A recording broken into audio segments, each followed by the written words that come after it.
अंजलिं समर्पयामि। चढ़ा दो, ऊपर आ जाओ, आ जाओ।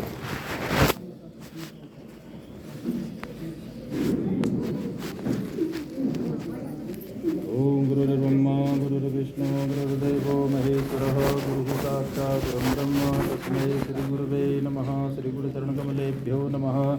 नमस्काराञ्जलिं समर्पयामि। नमस्करोमि नमोऽस्तुनन्ताय सहस्रमूर्ते सहस्रपादाक्षिशिरोर्बाहवे सहस्रनाम्ने पुरुषाय शाश्वते सहस्रकोटियुगधारिणे नमः। नमः कमलनाभाय नमस्ते जलकायिने नमस्ते केशवानन्त वासुदेव नमोऽस्तुते। जय हो।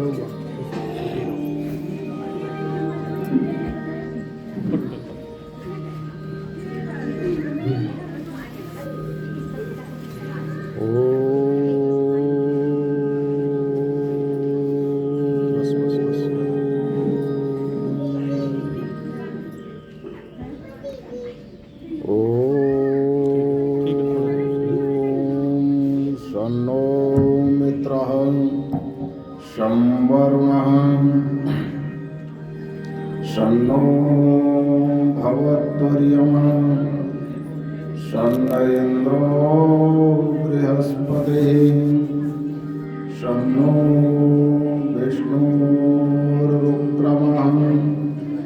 नमो ब्रह्मणे नमस्ते वायो त्वमेव प्रत्यक्षं ब्रह्म वदिष्यामि ऋतं वदिष्यामि सत्यं वदिष्यामि तन्मामवतु तद्वक्तारमवतु अवतु माम् अवतु वक्तारम्। ॐ शान्ति शान्ति शान्ति। विघ्नेश्वराय वरदाय सुराप्रियाय लंबोदराय सकलाय जगद्धिताय नागाननाय श्रुतियाज्ञविभूषिताय गौरीसुताय गणनाथ नमो नमस्ते।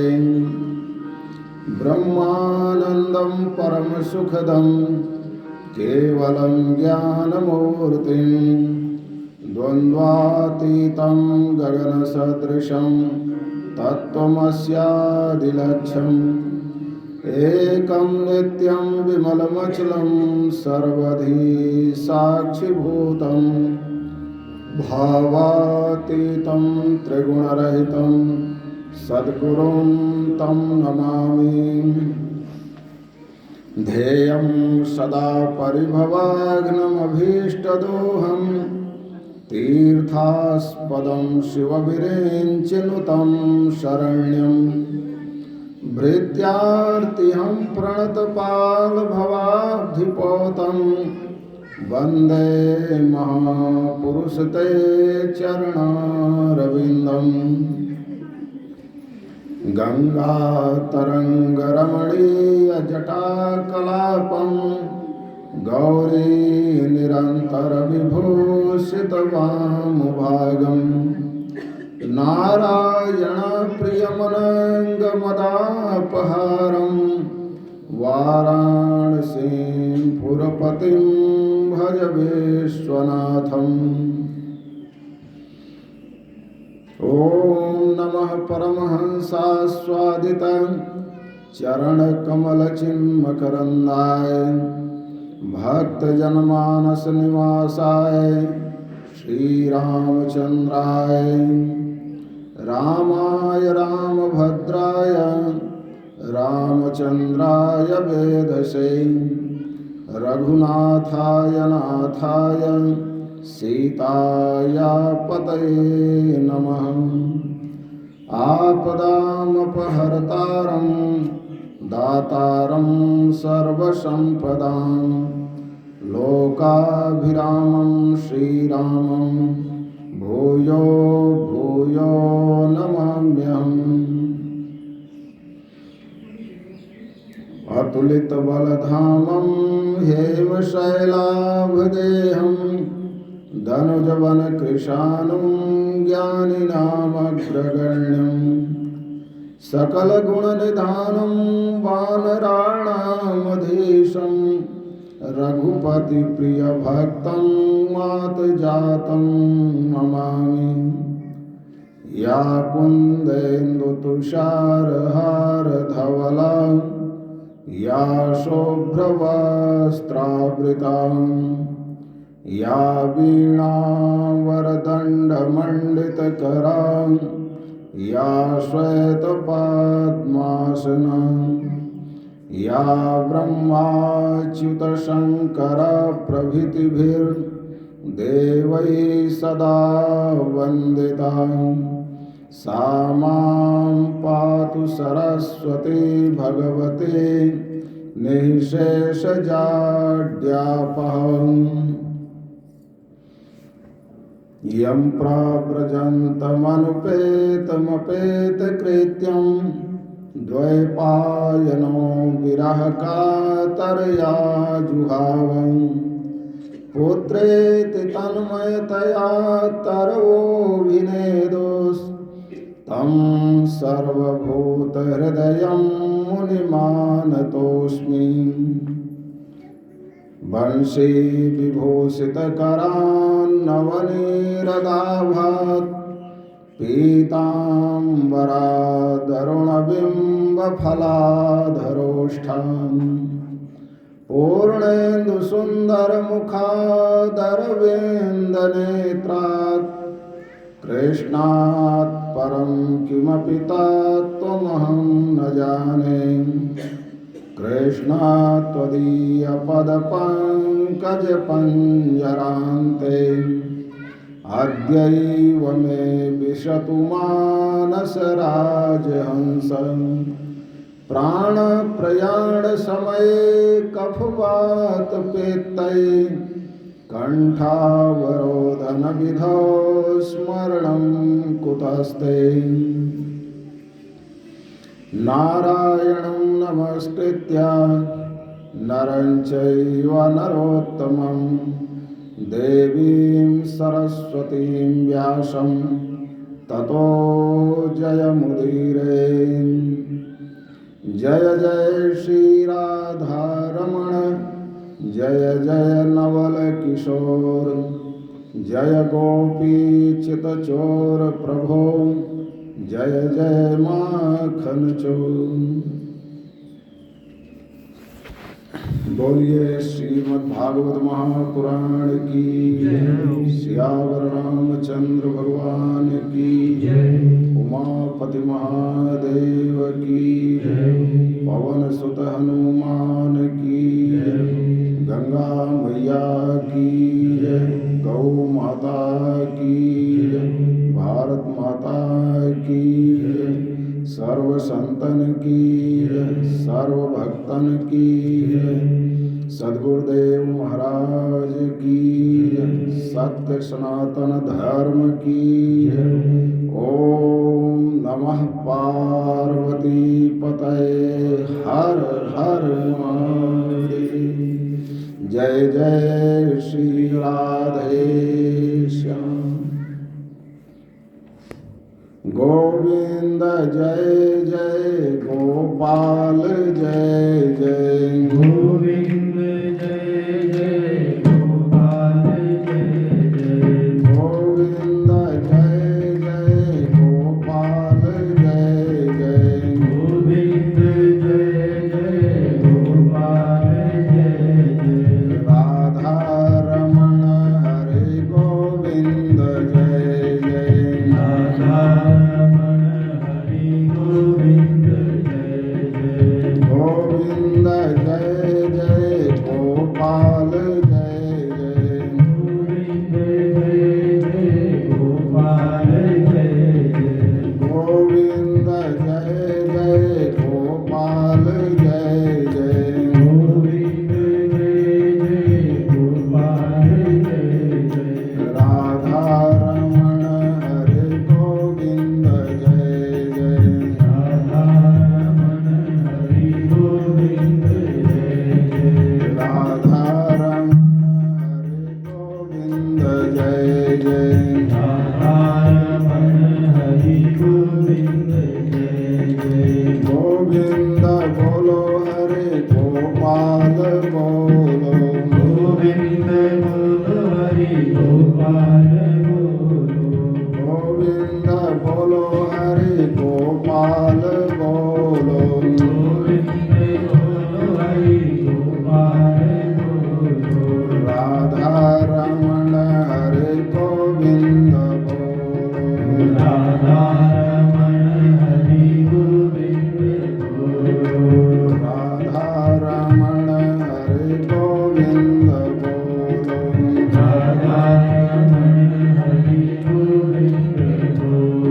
गोविंद बोलो हरे गोपाल बोलो गोविंद बोलो हरि गोपाल बोलो गोविंद बोलो हरे गोपाल बोलो गोविंद बोलो हरि गोपाल बोलो राधा रमण हरे गोविंद बोलो राधा रमण हरि गोविंद बोलो राधा रमण हरे गोविंद बोलो राधा रमण हरि गोविंद बोलो बोलिए बाल कृष्ण लाल की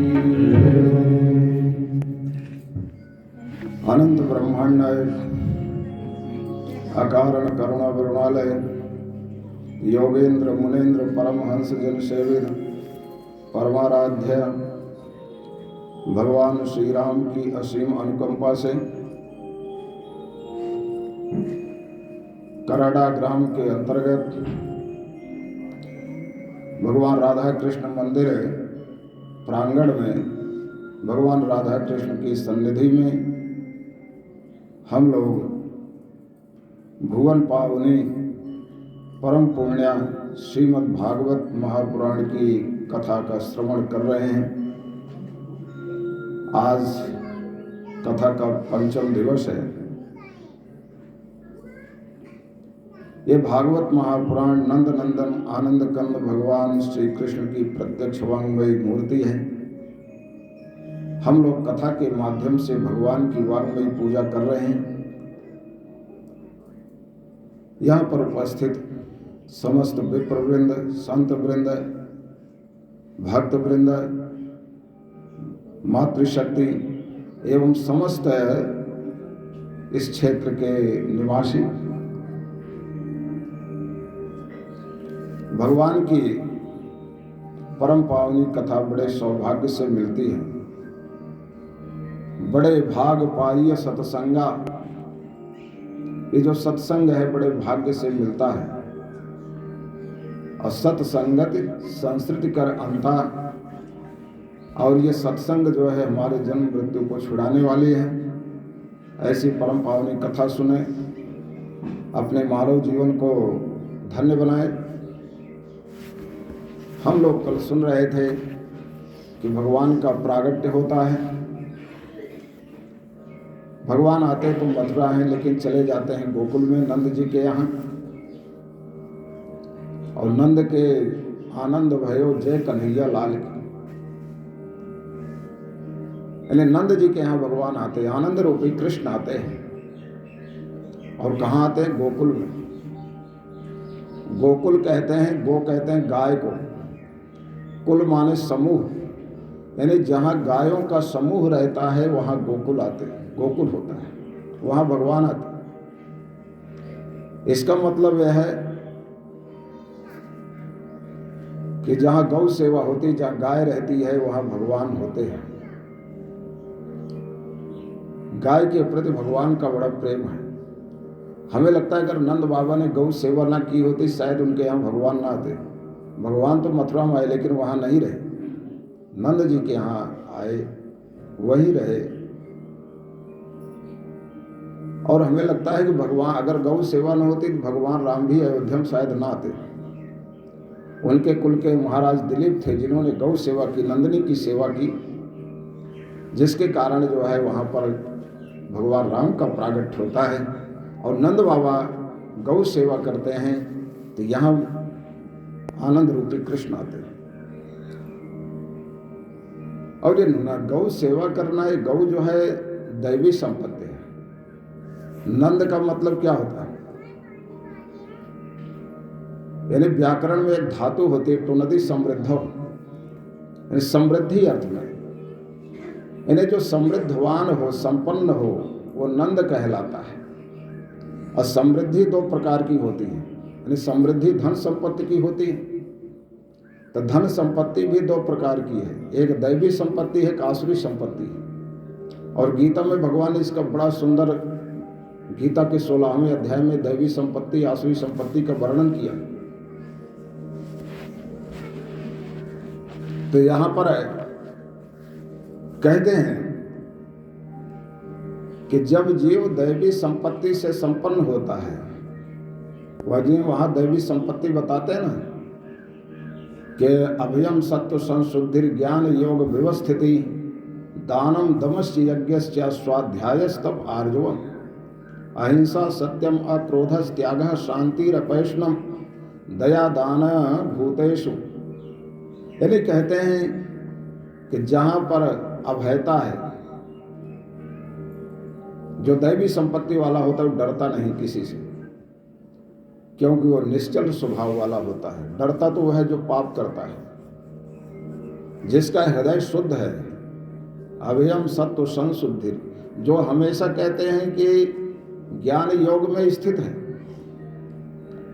यानी शास्त्रों का चिंतन मनन करता है, लोगों को बताता है, भगवत संबंधी बात बताता है, तो जो ज्ञान योग में स्थित है, जो दान है, दम माने इंद्रिय संयम आदि, जो यज्ञ आदि करता है, जैसे यहाँ कथा यज्ञ चल रहा है, ये सब दैवी संपत्ति है। और जहाँ तो दैवी संपत्ति से कोई संपन्न होता है और कोई आसुरी संपत्ति से संपन्न होता है। जैसे रावण था, आसुरी संपत्ति से संपन्न था। दंभो दर्पोभिमानश्च क्रोधः पारुष्यमेव च अज्ञानम चाभिजातस्य पार्थ आसुरीम संपदाम। यह कहते हैं कि जहाँ जो दंभ है, दंभ माने दिखावा, दर्प है घमंड, दंभो दर्पोभिमानश्च अभिमान है, क्रोध है, दूसरों को कठोर वचन बोलना, अज्ञानता है, ये सब आसुरी संपत्ति है। और दोनों में अंतर क्या है? कहते हैं दैवी संपत्ति विमोक्षाय निबंधाया श्रीमता। दैवी संपत्ति जो है जीव को संसार से मुक्त करती है। जिसके पास दैवी संपत्ति होती है वो संसार से मुक्त होता है, और आसुरी संपत्ति बंधन में डालती है। तो जब जीव दैवी संपत्ति से संपन्न होता है तो नंद कहलाता है। तो नदी समृद्धौ, दैवी संपत्ति से जो समृद्ध है, संपन्न है, वही नंद है। और जब दैवी संपत्ति, अगर आपके पास भी दैवी संपत्ति है तो आप भी नंद है, और आपके यहाँ आनंद रूपी कृष्ण है। आनंद कौन है? परमात्मा। कहाँ भगवान कहाँ आते हैं? गोकुल में। गोकुल का मतलब है कि गो कहते हैं गाय को, जहाँ गाय रहती, गायों के बीच में भगवान आते हैं। अथवा गो माने इंद्रिय भी होता है, इंद्रियों का समूह जहाँ रहता है। तो इंद्रियां कहाँ रहती हैं? हम लोगों के शरीर में। 5 ज्ञानेंद्रियां, 5 कर्मेंद्रियां, और मन बुद्धि चित्त अहंकार, जो 4 अंतःकरण है, कुल 14 इंद्रियां। ये 14 इंद्रियां कहाँ रहती हैं? हमारे शरीर में। अगर हमारी इंद्रियां भी शुद्ध हो जाएं, पवित्र हो जाएं, अंतर्मुख हो जाएं, तो हमारा शरीर ही गोकुल बन जाए और इसमें भी आनंद रूपी कृष्ण का प्रागट्य हो जाए। यही गोकुल है। इसलिए हम लोग भी अपने शरीर को ही गोकुल बनाएं, पवित्र करें, और यहाँ इस हमारे हृदय में आनंद रूपी कृष्ण का प्रागट्य हो, तो हम लोग भी जो है नंद हो जाएंगे। तो यही यहाँ पर भगवान के प्रागट्य का रहस्य यही है। और आसुरी संपत्ति वाला कभी सुखी नहीं रहता है। रावण जैसे लोग सारी दुनिया की संपत्ति जीत लिए। रावण को हमारे शास्त्रों में दस्यु कहा गया। दस्यु रावण आदया। दस्यु माने जो डकैत होता है, लुटेरा, जो सबको लूटपाट करता है, जिसकी जो चीज अच्छी लगी लूटपाट लेता है, और लूटपाट करके कहाँ रखता है? लंका में। लंका उसकी जो है किला है, जो चारों तरफ समुद्र से युक्त है, जहां कोई जा नहीं सकता। सारी दुनिया की संपत्ति लूट कर लंका में रखता है, लेकिन फिर भी रावण सुखी नहीं रहता है।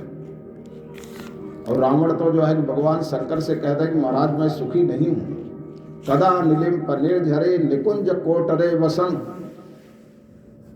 कहता है भगवान शंकर से, कहता है कि हे प्रभु, कब मैं इस संसार की मोह माया छोड़ करके कहीं हिमालय की गुफा में या गंगा जी के तट पर सारी मोह माया छोड़कर बैठ करके मैं जो है कि आपका चिंतन करूंगा। शिवेति मंत्र मुच्चरण कथा कदा सुखी भवाम्य, कि मैं शिव मंत्र का जप करूंगा बिलोल लोल लोचनो ललाम लग्न भाल का, यानी कि हमारे नेत्रों से आंसू निकलते होंगे, हमारे जो है कि हाथ जुड़े होंगे और बड़े प्रेम से मुख से शिव नाम का उच्चारण होता होगा। ऐसा अवसर कब मिलेगा कि ऐसा कहकर हम सुखी हो जाएंगे? बताओ, रावण के पास इतनी संपत्ति है लेकिन रावण कहता हम सुखी नहीं है। आसुरी संपत्ति वाला कभी सुखी नहीं होता, सदा अशांत रहता है, दुखी रहता है। तो रावण की भी इच्छा थी कि हम दुनिया की मोह माया छोड़कर कहीं गंगा जी के तट पर शिव का भजन करें, शिव नाम लें। शिवेति मंत्र मुच्चरण कदा सुखी भवामि, हम शिव मंत्र का उच्चारण करता हुआ कब मैं सुखी होऊंगा, ये रावण कहता है। आसुरी संपत्ति वाला रावण भी सुखी नहीं था। उसके सामने भगवान आए लेकिन फिर भी भगवान को पहचान नहीं पाया। आसुरी संपत्ति वाले के सामने परमात्मा भी आ जाए तो उसको पहचान नहीं पाता, अशांत रहता है। लेकिन नंद बाबा सदा प्रसन्न है, आनंद में है। इसलिए हम लोग अपने इस तन को ही गोकुल बनाएं, अपने इंद्रियों को भगवान में, अपनी मन बुद्धि इंद्रियां सब भगवान में लगाएं, हमारे तन मन ही गोकुल हो जाए और इसमें जो है आनंद रूपी कृष्ण का प्राकट्य हो जाए। यही जो है कृष्ण प्राकट्य का रहस्य है। तो भगवान नंद जी के यहाँ आते हैं। सुखदेव जी महाराज कहते हैं, नंदस्त्वात्मज उत्पन्ने जाता ह्लाद महामना, आहूय विप्रान वेद ज्ञान स्नातः शुचिरलंकृतः। नंद बाबा, नंदस्तु आत्मज उत्पन्ने, जब नंद बाबा ने सुना कि हमारे यहाँ आत्मज उत्पन्न हुए, आत्मज माने पुत्र, हमारे यहाँ पुत्र की उत्पत्ति हुई है, पुत्र रूप में साक्षात भगवान आए, तो नंद बाबा कहते हैं महामना। आज नंद बाबा बड़े उदार हो गए और उनके हृदय में जाता है लादा, आनंद उत्पन्न हो गया है। आज नंद जी का हृदय ही गोकुल बन गया, उनके हृदय में भी आनंद रूपी कृष्ण आ गए हैं। और तुरंत क्या किया, ब्राह्मणों को बुलाया, मथुरा के ब्राह्मणों को। वेद ज्ञान विप्रान आहूय, पहले नंद बाबा ने स्नान किया और उसके बाद अच्छे अच्छे कपड़े पहने, आभूषण पहने, पवित्र होकर ब्राह्मणों के पास गए। बोले, महाराज आप लोगों की तपस्या आशीर्वाद सफल हो गया, आप लोगों के आशीर्वाद से हमारे घर में लाला का प्रागट्य हुआ है, चलिए आप लोग। ब्राह्मण भी बड़े प्रसन्न हुए और प्रसन्न होकर के जो है स्नान करते हैं, यमुना जी में 108 डुबकी लगाते हैं। ब्राह्मण लोग अच्छे अच्छे वस्त्र आदि धारण करके आते हैं और नंद बाबा ने ब्राह्मणों के द्वारा स्वस्ति वाचन करवाया, जात कर्म संस्कार करवाए और फिर भले प्रकार से कहते हैं पितरों की देवताओं का पूजन कराया, सब कुछ कराया। फिर ब्राह्मणों को 2 लाख गाय दान किया। धेनूनां नियुते प्रादात् विप्रेभ्यः समलंकृते, तिलाद्रीन् सप्तरत्नौघा सातकौभा कौशाम्बरावृतान्। कहते हैं कि नंद बाबा ने 2 लाख गाय ब्राह्मणों को दान दिया है। और गाय कैसे, यहाँ कहते हैं कि सजे गाय, जिनके सींगों में सोना मढ़ा हुआ है, जिनके जो है ऊपर रेशम के वस्त्र लगे हुए हैं, वो रेशम वस्त्र से सजी हुई हैं, जिनके खुरों में सोना मढ़ा हुआ है, ऐसे जो है कि सुसज्जित 2 लाख गाय नंद बाबा ने ब्राह्मणों को दान दिया है। 7 तिल के पहाड़ दान किए नंद बाबा ने। तिलाद्रीन सप्त रत्नौघ, अनेक प्रकार के रत्न आदि जो है ब्राह्मण जिसने जो मांगा सब कुछ दिया। जो जितना मांगता है उससे ज़्यादा देते हैं नंद बाबा और सबको संतुष्ट करते हैं। ब्राह्मण लोग भी आशीर्वाद देते हैं। यहाँ कहते हैं नंद बाबा के यहाँ जितने ब्राह्मण हैं, सूत मागध बंदी गायक सब आते हैं, भगवान के प्रागट्य पर बधाइयाँ गाते नंद बाबा सबको जो है सब कुछ देते हैं। आज ब्रज नगरी जो है, ब्रज वसुंधरा खूब सजी हुई है। चारों तरफ कहते हैं पूरे जो है कि ब्रज की गलियां साफ सुथरी हैं, सुगंधित जल का छिड़काव किया गया है पूरे जो है कि ब्रज में विचित्र प्रकार के जो है कि ध्वजा, पताका, वस्त्र, पल्लव, इनके तोरण बंधनवार बने हैं। चारों तरफ पूरा जो है कि ब्रज सजा हुआ है।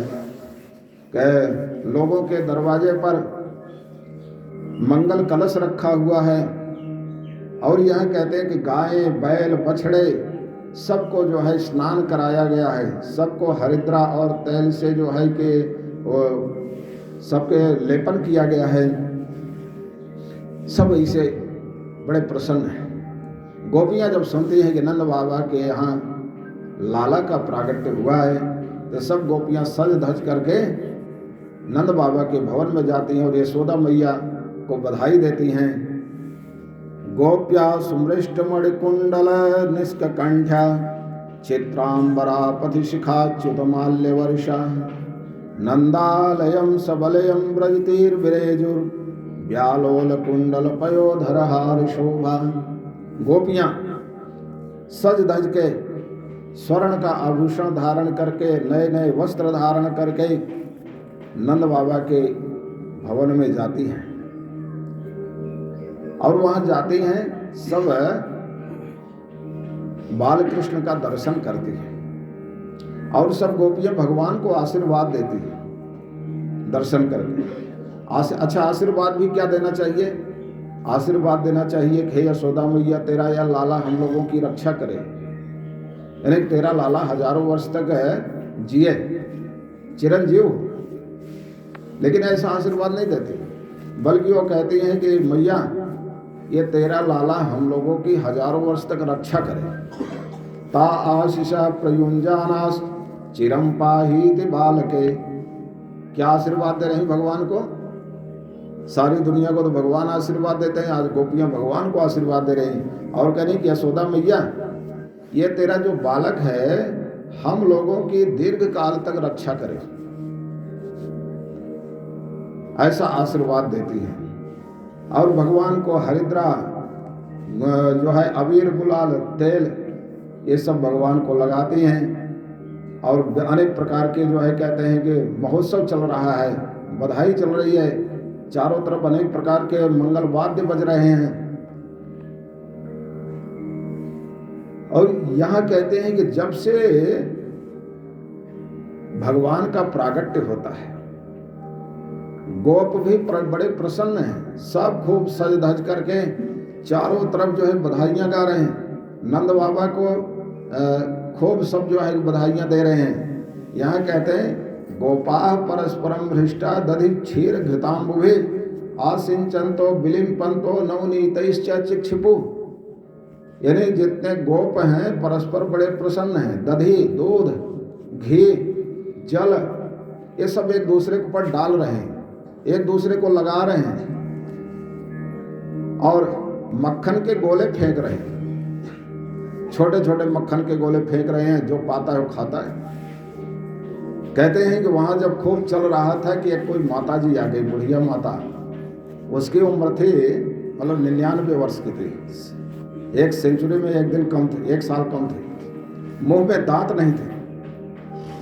और वो आती है तो वहाँ पर जब देखती है चारों तरफ खुशी मन रही है और जो है कि मक्खन के गोले एक दूसरे के ऊपर फेंक रहे हैं, तो सोचती है यहाँ क्या हो रहा है। तो वो पूछती है सबसे कि लाला ये बताओ कि यहाँ क्या हो रहा है, क्या हुआ? तो मतलब जैसे हम लोग हिंदी बोलते हैं क्या हुआ, ब्रज में क्या कहेंगे, का भयो। तो वो माता जो है बोली कि लाला का भयो। और जब उसने का किया, मुंह खोला, तो किसी ग्वाले ने एक मक्खन का गोला उसके मुंह में डाला और सीधा अंदर गया। दांत भी नहीं था इसलिए रुका भी नहीं। और जब उसने खाए तो उसको बड़ा मीठा लगा। तो फिर पूछती है कि लाला का भयो। दिया के ग्वाले ने कहा अभी भी अम्मा समझ नहीं पाई, लंद के यहाँ लाला भयो। बोले अच्छा, हम भी ऐसा लाला तो रोज हो गए, रोज मक्खन के गोले खाने को मिले। तो कहने का मतलब सब बड़े प्रसन्न हैं और यहाँ पर सब एक दूसरे के ऊपर दूध, घी, दही, मक्खन सब कुछ डाल रहे हैं। आज नंद भवन जो है पूरा दूध, घी, मक्खन से भर गया। मानो कि जैसे नंद भवन मानो कि क्षीर सागर बन गया और साक्षात क्षीर सागर में भगवान नारायण विराजमान हो, ऐसा जो है प्रतीत होता है। बड़ा आनंद आ रहा है।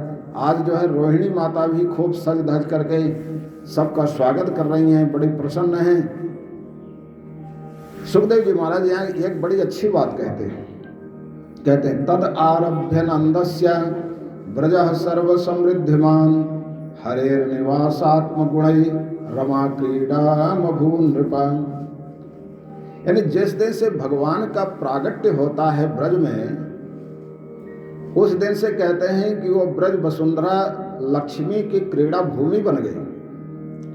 वैसे लक्ष्मी का एक नाम चंचला है कि लक्ष्मी कहीं एक जगह नहीं रहती, भाग चलती रहती, लेकिन लक्ष्मी जो है ब्रज में स्थिर हो गई। वो चंचला लक्ष्मी भी अचला बन गई, स्थिर हो गई, ब्रज से कहीं जाती ही नहीं। और उस ब्रज में जो है कि धन संपत्ति की खूब वृद्धि हो रही। नंद बाबा जितना दान करते उतना ही बढ़ता जाता है। कोई भी आ रहा है, कोई खाली हाथ नहीं जा रहा है।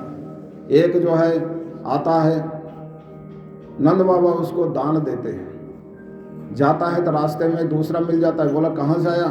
बोले नंद जी के यहाँ से। बोले क्या लाया? बोला देख ये चांदी के थाली कटोरा गिलास चम्मच लाया।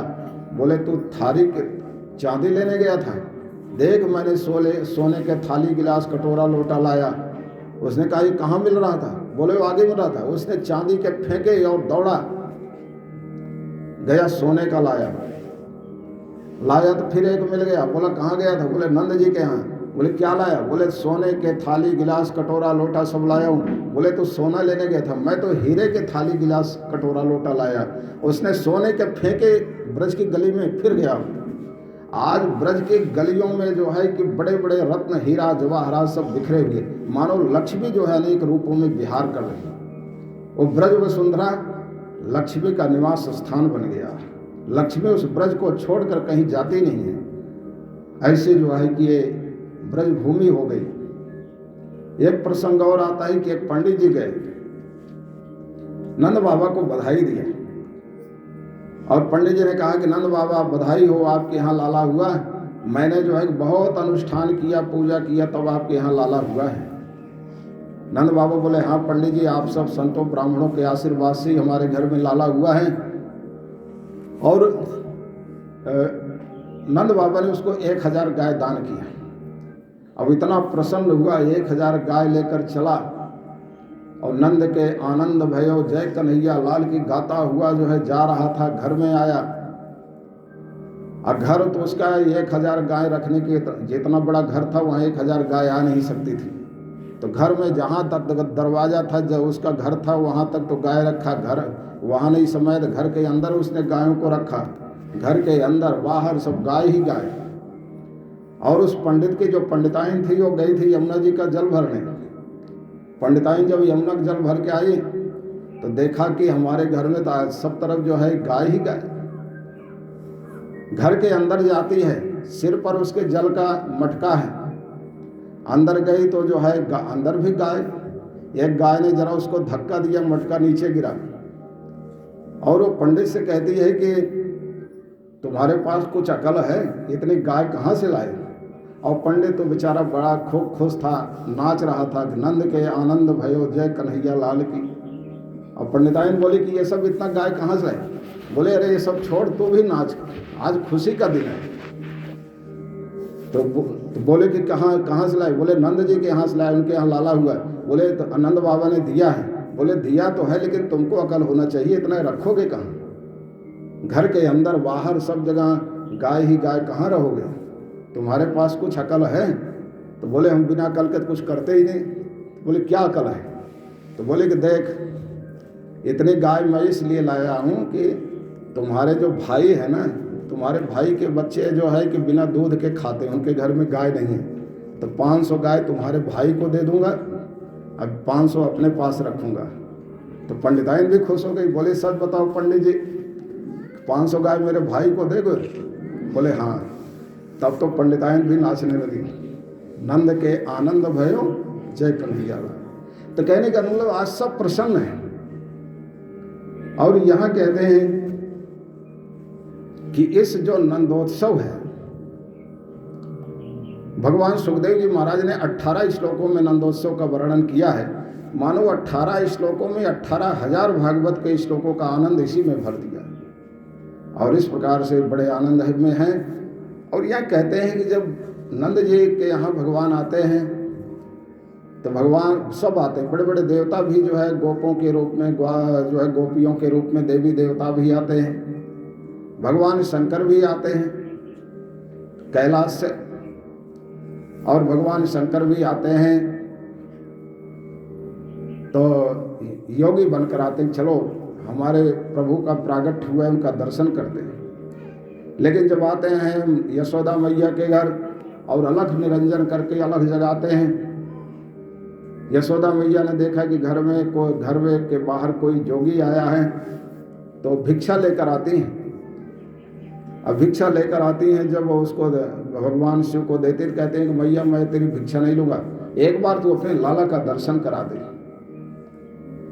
यशोदा मैया कहती हैं कि लाला का दर्शन कैसे कराएं महाराज, आपके तो सिर पर जो है कि सांप लटक रहा है, गले में सांप लटक रहा है, कानों में बिच्छू लटक रहे हैं, ऐसी स्थिति में आपका इतना भयंकर रूप है, अगर मेरा लाला देखेगा तो डर जाएगा।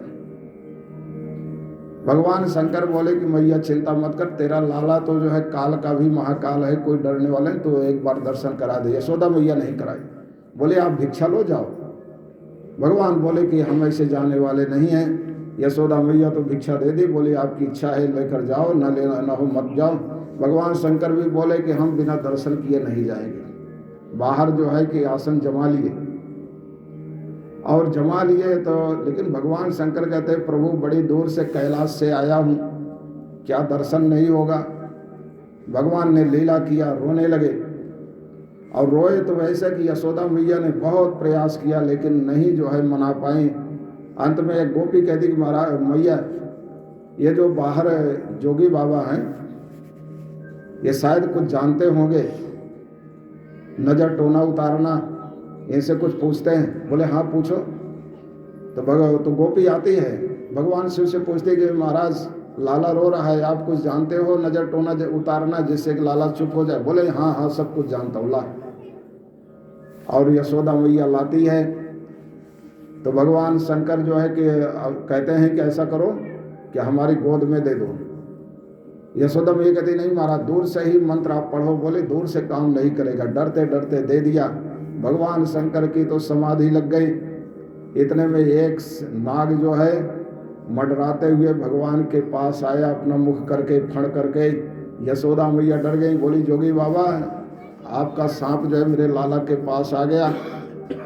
भगवान शंकर बोले कुछ नहीं होने वाला। और भगवान जैसे गोद में गए शिव जी के, वैसे ही हंसने लगे। यशोदा मैया बड़ी प्रसन्न हुई। उसके बाद यशोदा मैया कहते कि महाराज आप यहीं रहो, इस जो है हमारे गोकुल में ही रहो। भगवान शंकर जो है वहाँ निवास करते हैं। भगवान शंकर चार रूप से जो है कि ब्रज भूमि में रहते हैं। यानी मथुरा में भूतेश्वर महादेव हैं, गोवर्धन में चकलेश्वर महादेव, नंदगांव में नंदीश्वर, वृंदावन में गोपीश्वर। ऐसे 4 रूपों में भगवान शंकर वहाँ स्थित हो गए। ऐसे बड़ा आनंद आता है। बोलिए शंकर भगवान की जय। एक जो है बधाई गीत गाते हैं। गंगा जन्म सुनी आई, यशोदा मैया दे दो बधाई। गंगा जन्म सुनी आई, यशोदा मैया दे दो बधाई। दे दो बधाई मैया दे दो बधाई। दे दो बधाई मैया दे दो बधाई। गंगा जन्म सुनी आई, यशोदा मैया दे दो बधाई।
बोलिए बांके बिहारी लाल की जय, गोपाल कृष्ण भगवान की जय।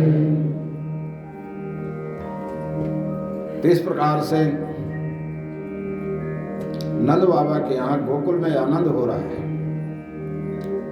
लेकिन यहाँ सब बड़े आनंद में भगवान के प्रागट्य महोत्सव बड़े सब मग्न हैं। लेकिन नंद बाबा को याद आया कि हर वर्ष कंस को हम लोग वार्षिक कर देते, लेकिन अभी तक हमने कंस को वार्षिक कर नहीं दिया। अगर उसको समय पर नहीं मिलेगा बड़ा उपद्रव करेगा। इसलिए नंद बाबा ने ब्रजवासियों से कहा कि आप लोग खूब महोत्सव मनाओ, मेरे लाला का ध्यान रखना, और मैं जाता हूँ मथुरा कंस का वार्षिक कर देने, और वहाँ से मैं जल्दी ही आ जाऊँगा। तो नंद बाबा चले जाते हैं मथुरा कंस को वार्षिक कर देने, और उन्होंने कंस को अपना कर दिया।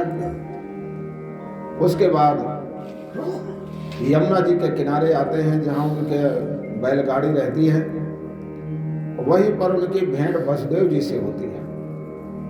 दोनों मित्र मिलते हैं, लेकिन वसुदेव जी को चिंता हो गई कि नंद जी तो यहाँ मथुरा में घूम रहे हैं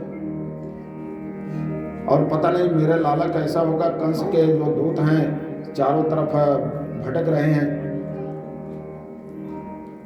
तो नंद बाबा को वसुदेव जी एक दूसरे से हाल चाल पूछते हैं। वसुदेव जी कहते हैं कि नंद जी कैसा समाचार है? अरे मुझे पता है कि आपके घर में लाला हुआ, लेकिन आपने हमको बताया भी नहीं, सूचना भी नहीं दी, कैसे मित्र हो? वसुदेव नंद जी कहते हैं कि वसुदेव घर में लाला तो हुआ, बड़ा आनंद है, लेकिन जब मैंने सुना कि कंस ने तुम्हारे 6 पुत्रों को मार दिया, तो उसके सामने मुझे एक पुत्र की खुशी बताने की हिम्मत नहीं हुई। तो दोनों मित्र एक दूसरे के सुख दुख की बात कर रहे हैं, लेकिन वसुदेव जी को बड़ी चिंता थी कि कहीं जो है वहाँ ब्रज में कोई घटना न हो जाए। इसलिए बोले कि नंद जी अब ज़्यादा देर आप मथुरा में मत रुको, कंस के जो राक्षस हैं चारों तरफ घूम रहे हो, कहीं कोई उपद्रव न हो, इसलिए आप यहाँ से चले जाओ, जल्दी जाओ। नंद बाबा ने जब सुना उनके मुख से, तब तुरंत मथुरा के लिए तैयार हो गए, मथुरा आने लगे। और बीच में कि कोई उपद्रव न हो, भगवान का नाम जपते हुए आ रहे थे। और इधर कहते हैं कि जब वो कन्या कंस के हाथ से छूट गई और कन्या ने कहा कि तुझे मारने वाला तो कहीं आ चुका है ब्रज में, तो कंस ने रात में अपने मंत्रियों की सभा बुलाई और बोला कि देखो हमने जो है कितना प्रयास किया अपने शत्रु को पकड़ने का, लेकिन पकड़ नहीं पाया, वो भाग गया। कैसे भाग गया? अभी बताओ कैसे उसको मारे, क्या करना चाहिए? तब उन लोगों ने कहा कि महाराज ऐसा है कि आपका शत्रु जो है पूरे ब्रज 84 कोस में कहीं है, ऐसा कन्या ने कहा है, और अभी 10 दिन से ज्यादा नहीं हुआ है। इसलिए आप हम लोगों को आदेश दीजिए कि 10 दिन के अंदर के जितने बच्चे ब्रज 84 कोस में जन्म लिए हैं सबको हम लोग मार देंगे, और उसमें आपका शत्रु भी जहां होगा मारा जाएगा। कंस ने कहा है तो ठीक है। इतने में पूतना आ गई। पूतना कहती है कि मारने का काम हमको दे दीजिए, क्योंकि 10 दिन का बच्चा जो है ज़्यादातर माँ के पास रहता है, और स्त्रियों के पास, मैं भी स्त्री हूँ तो मैं आराम से पहुँच सकती हूँ। छोटे बच्चों के लिए स्त्रियों के बीच में स्त्री ही जा सकती है, इसलिए ये काम हमें दे दो, मैं उसको आपके शत्रु को कहीं होगा उसको जहर पिलाकर मार दूंगा। कंस ने कहा है तो ठीक है, लेकिन तुम्हारा इतना भयानक रूप है, तुम्हारे इतने बड़े बड़े दांत हैं, कौन तुमको घर के अंदर जाने देगा? पूतना ने कहा कि आप इसकी चिंता मत करो, मैं अनेक रूप बना लेती हूँ, मैं सुंदर रूप बनाकर चली जाऊंगी। उसके बाद पूतना जो है कि बच्चों को मारने का काम करती है, और कंस ने अपने सारे राक्षसों को आदेश दिया कि जाओ पूरे ब्रज में जहाँ भी गाय हो, संत हो, ब्राह्मण हो, जहाँ कोई धार्मिक कार्य हो नष्ट करो, यज्ञ आदि को नष्ट करो, कि क्योंकि यज्ञ ही जो है भगवान का मूल है। विप्रो गावो यज्ञस्य, कि ब्राह्मण है, गाय है, यज्ञ है, ये भगवान के मूल है। अगर इनको नष्ट कर दो तो बोले भगवान नष्ट हो जाएंगे, विष्णु नष्ट हो जाएंगे, और वो नष्ट हो जाएंगे तो ये सब भी नष्ट हो जाएंगे। इसलिए वो राक्षस लोग भी उपद्रव करने लगे। पूतना जो है कि छोटे छोटे बच्चों को मारते हुए चारों तरफ जा रही है, और आते आते क्या हुआ, गोकुल में आ गई। गोकुल में आए तो पूरे गोकुल में देखते चारों तरफ जो है यही चर्चा हो रही है, नंद जी के लाला की चर्चा हो रही है। तो पूतना सोचती कौन है, चलो हम भी चलते हैं। उसने बड़ा सुंदर रूप बनाया, क्योंकि राक्षसी थी, मायावी थी, माया से बहुत सुंदर रूप धारण किया, और ऐसा लगता था जैसे साक्षात वैकुंठ से लक्ष्मी जी आई हूँ भगवान का दर्शन करने, ऐसे सुंदर रूप बनाई। और गोपियाँ जो है कि ना यशोदा मैया को बधाई देने जा रही थी, उनके पीछे वो भी चली गई।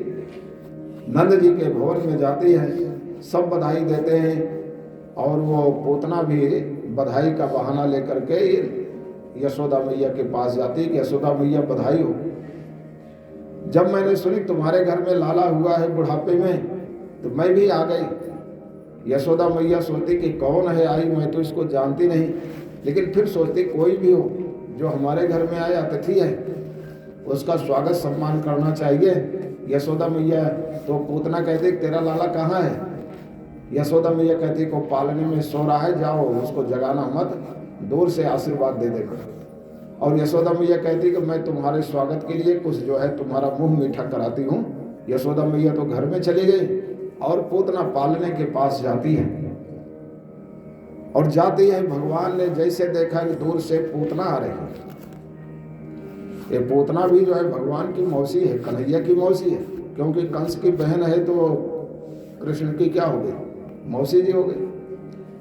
भगवान सोचे कि मेरी मौसी जी आ रही है, लेकिन ये बड़ी दुष्टा है, राक्षसी है। ये छोटे छोटे बच्चों को मारती है, जो बच्चे निर्दोष हैं, पवित्र हैं, उनको मारती है। ऐसी पापड़ी का मुंह नहीं देखना चाहिए। और लगता है कि आज मैं तो जो है कि यहाँ ब्रज में आया, लेकिन लगता है कि पूतना को मारना पड़ेगा, पहले पहले मौसी को ही मारना पड़ेगा। इसलिए कोई कार्य शुरू करना है तो कोई ध्यान करना चाहिए, आंख बंद करके गणेश वंदना करना चाहिए।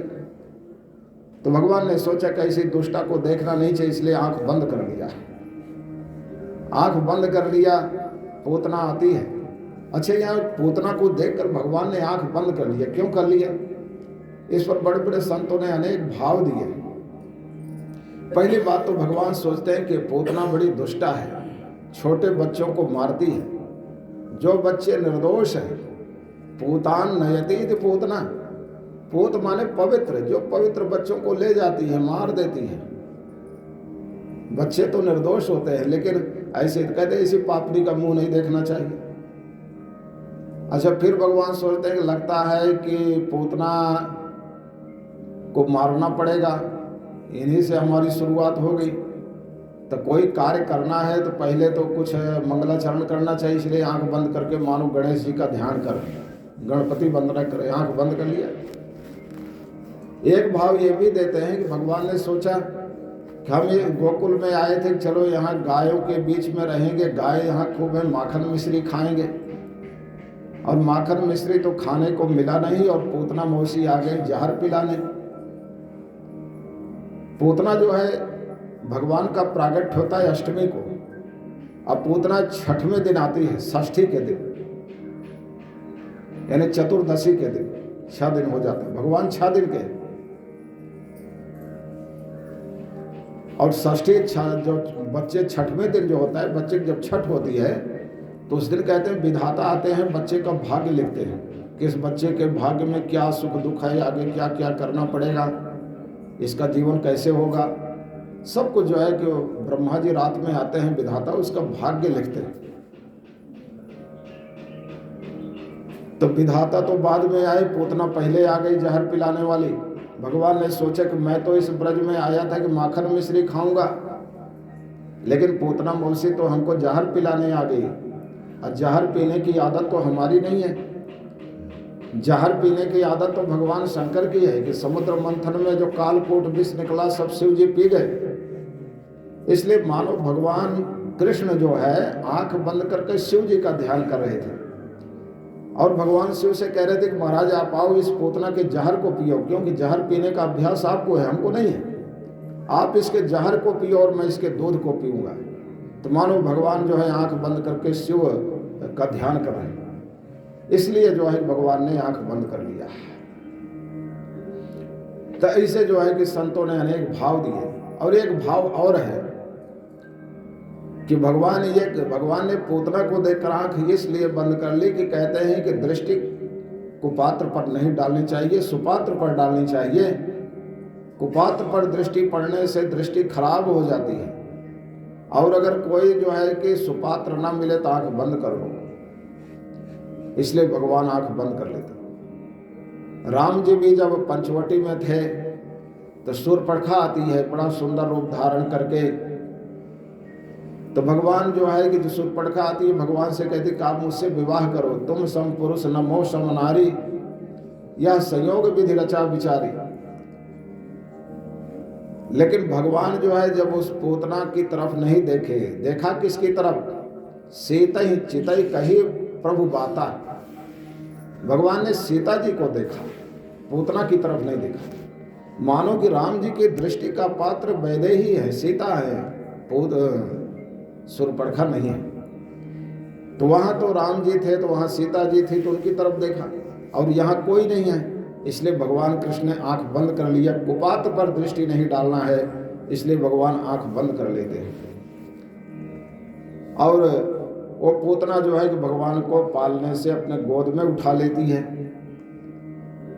गोद में उठा लेती है, अपने स्तनों में विष हलाहल विष लगा कर आई है, और तुरंत जो है भगवान को अपना स्तनपान कराने लगती है। और भगवान भी उसका स्तनपान करने लगते हैं क्रोध में। पहले तो उसके विष को पिया, फिर उसके दूध को पिया। जब दूध भी खत्म हो गया तब उसके प्राणों को पीने लगे, और जब उसके प्राणों को पीने लगे तो वो जो है कि उसको दर्द हुआ, पीड़ा हुई, और वो जो है छटपटाने लगी। सा मुंच मुंचाल मिते प्रभाषिणी निष्पेड्यमानाखिल जीव मर्मणि विवृत्य नेत्रे चरणों भुजौ मुहु प्रसन्न गात्रा क्षिपति रुरोध। और पूतना कहती छोड़ दे छोड़ दे, बोली बेटा बस हो गया, छोड़ दे छोड़ दे, बहुत हो गए। लेकिन भगवान ने छोड़ा नहीं। भगवान ने कहा कि मौसी जी मैं किसी को पकड़ता नहीं, और जिसको पकड़ता हूं तो उसका कल्याण करके ही छोड़ता हूं, ऐसे नहीं छोड़ता। और क्या कहते हैं कि उस पूतना के पूरे शरीर में दर्द होने लगा, उसके जो है आंख पलट गई, हाथ पैर पटकने लगे, पूरे शरीर में पसीना हो गया और रोने लगी, जोर जोर से रोने लगी। और इतना तेज रोने लगी कि ऐसा लगता है जैसे वज्रपात हो रहा है। लोग डर गए, अपने कान बंद कर लिए। लेकिन जब भगवान ने पूतना को नहीं छोड़ा, तब पूतना सोचती है कि पता नहीं ये कैसा बच्चा है, ऐसा करती हूँ कि इसको लेकर मथुरा चली जाती हूँ कंस के पास, कंस इसको मार देगा।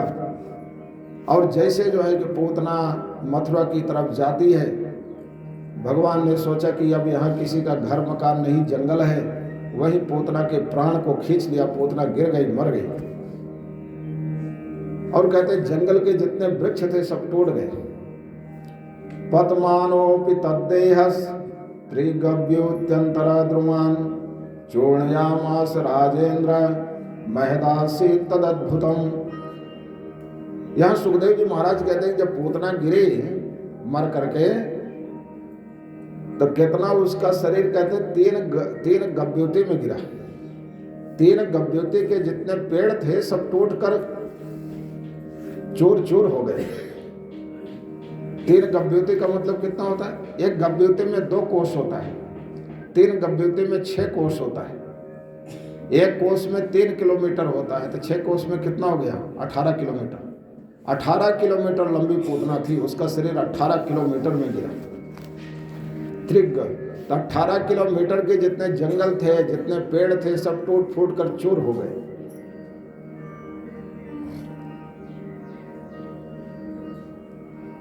अब यहाँ कुछ लोग ये भी कहते हैं, मथुरा के ब्रज के लोग, कि पूतना जब गिरी तो 18 किलोमीटर गिरी तो यमुना जी का पुल भी बन गया। पुल बनाने की जरूरत नहीं है, उसका शरीर ही क्या हो गया? पुल बन गया। और मथुरा से गिरे तो उसका जो पैर था वो आगरा तक गया। मथुरा से आगे आगरा है, यानी आगरा का नाम पहले बटेश्वर था। बसदेव जी महाराज बटेश्वर के राजा थे, और उसी बटेश्वर में भारत के एक प्रधानमंत्री पैदा हुए जिनका नाम अटल बिहारी वाजपेयी था। जो अटल बिहारी वाजपेयी जी भारत के प्रधानमंत्री थे, वो बटेश्वर में ही उनका जन्म हुआ था, आगरा में। तो पहले उस आगरा का नाम बटेश्वर था। तो वहां पर जब पूतना वहां तक गिरे बटेश्वर तक, तो वहां के लोगों ने कहा कि आ गिरे, तो उस बटेश्वर का नाम भी धीरे धीरे आगिरी पर गया, आगिरी से आगरा हो गया, ऐसा भी लोग कहते हैं। यानी कि 18 किलोमीटर में गिरी, 3 गव्योती, 6 कोष। तो यहाँ पर कहते हैं कि जब पूतना गिरी तो 18 किलोमीटर में जितने जंगल थे सब टूट फूट कर चूर्ण हो गए। बड़ी अद्भुत घटना हुई। लेकिन अगर वेदांत की दृष्टि से देखो तो 6 कोष में गिरे, और कोष जो है आवरण को भी कहते हैं वेदांत में। यानी हम लोगों के शरीर में भी 5 कोष हैं, 5 कोष है। ये शरीर 5 कोषों वाला है। अन्नमय कोष, प्राणमय कोष, मनोमय कोष, विज्ञानमय कोष, आनंदमय कोष है। ये वेदांत में 5 कोष है। कोष माने आवरण। इन 5 कोषों को जब पार करते हैं तब आत्मा की प्राप्ति होती है। तो ये 5 कोष का शरीर तो सबका है, हम लोगों का भी 5 कोषों वाला शरीर है। और पूतना का शरीर 6 कोष का है, तो छठवां अविद्या का कोष है। किस प्रकार से पूतना का शरीर 6 कोष में गिरा, और बड़े भयानक थे। जब उसकी भयंकर आवाज हुई, उसके गिरने की आवाज हुई, तब ब्रजवासी सब दौड़े। और इतने में क्या हुआ कि यशोदा मैया भी घर से बाहर, घर के अंदर से बाहर आती है कि ये भयंकर आवाज कहाँ से आ रही, मेरा लाला कहाँ है, पालने में कहीं डर न गया हो। आती है, और वहाँ पर जब पालने में जाती है तो पालना खाली था। यशोदा मैया चिल्लाने लगी कि मेरा लाला कहाँ गया, कौन ले गया, रोने लगी। सारे जो है कि ब्रजवासी आते हैं, कहते हैं ढूंढो। जब ढूंढने लगे तो भगवान जो है, जब जहाँ पूतना मरी थी वहाँ गए तो देखा भगवान उसके ऊपर खेल रहे। लोगों ने भगवान को उठा लिया, पूतना तो मर गई, यशोदा मैया की गोद में दे दिया। सभी जो यशोदा मैया थी, गोपियाँ थी, सब जो है कि कहते हैं कि देखो कोई राक्षसी है जो तुम्हारे लाला को ले गई, इसका स्पर्श हुआ है। इसलिए अनिष्ट की आशंका से पहले गोपियाँ क्या करती हैं कि भगवान कृष्ण को पंचगव्य में स्नान कराती हैं। पंचगव्य में स्नान कराने के बाद भगवान के नामों से ही भगवान की रक्षा करती है। यहाँ मतलब सुखदेव जी महाराज पूतना अष्टक पढ़ते हैं, यानी किसी को भूत प्रेत, किसी के बच्चे को लगा हो, नजर टोना, तो पूतना अष्टक पढ़ने से कहते हैं कि समाप्त हो जाता है। इसलिए गोपियाँ कहती हैं अव्यादजोंग्रिमणिमास्तव जान्नुथोरो यज्ञोच्चिता कटितटं जठरं हयास्य हृत्के सुवस्त्वदुरये शयिनस्तु कंठं विष्णुर्भुजं मुखमुरुक्रम ईश्वरः।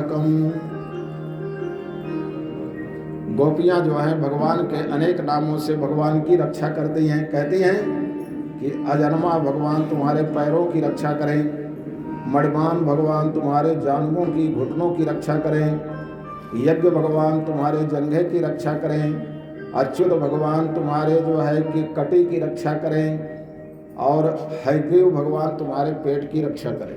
भगवान के अनेक नामों से, विष्णु सहस्र नाम के अनेक नामों से भगवान की रक्षा करवाती हैं। और कहते हैं तुम्हारे हृदय की रक्षा केशव भगवान करें, तुम्हारे जो है कि वक्षस्थल की रक्षा ईश्वर करें।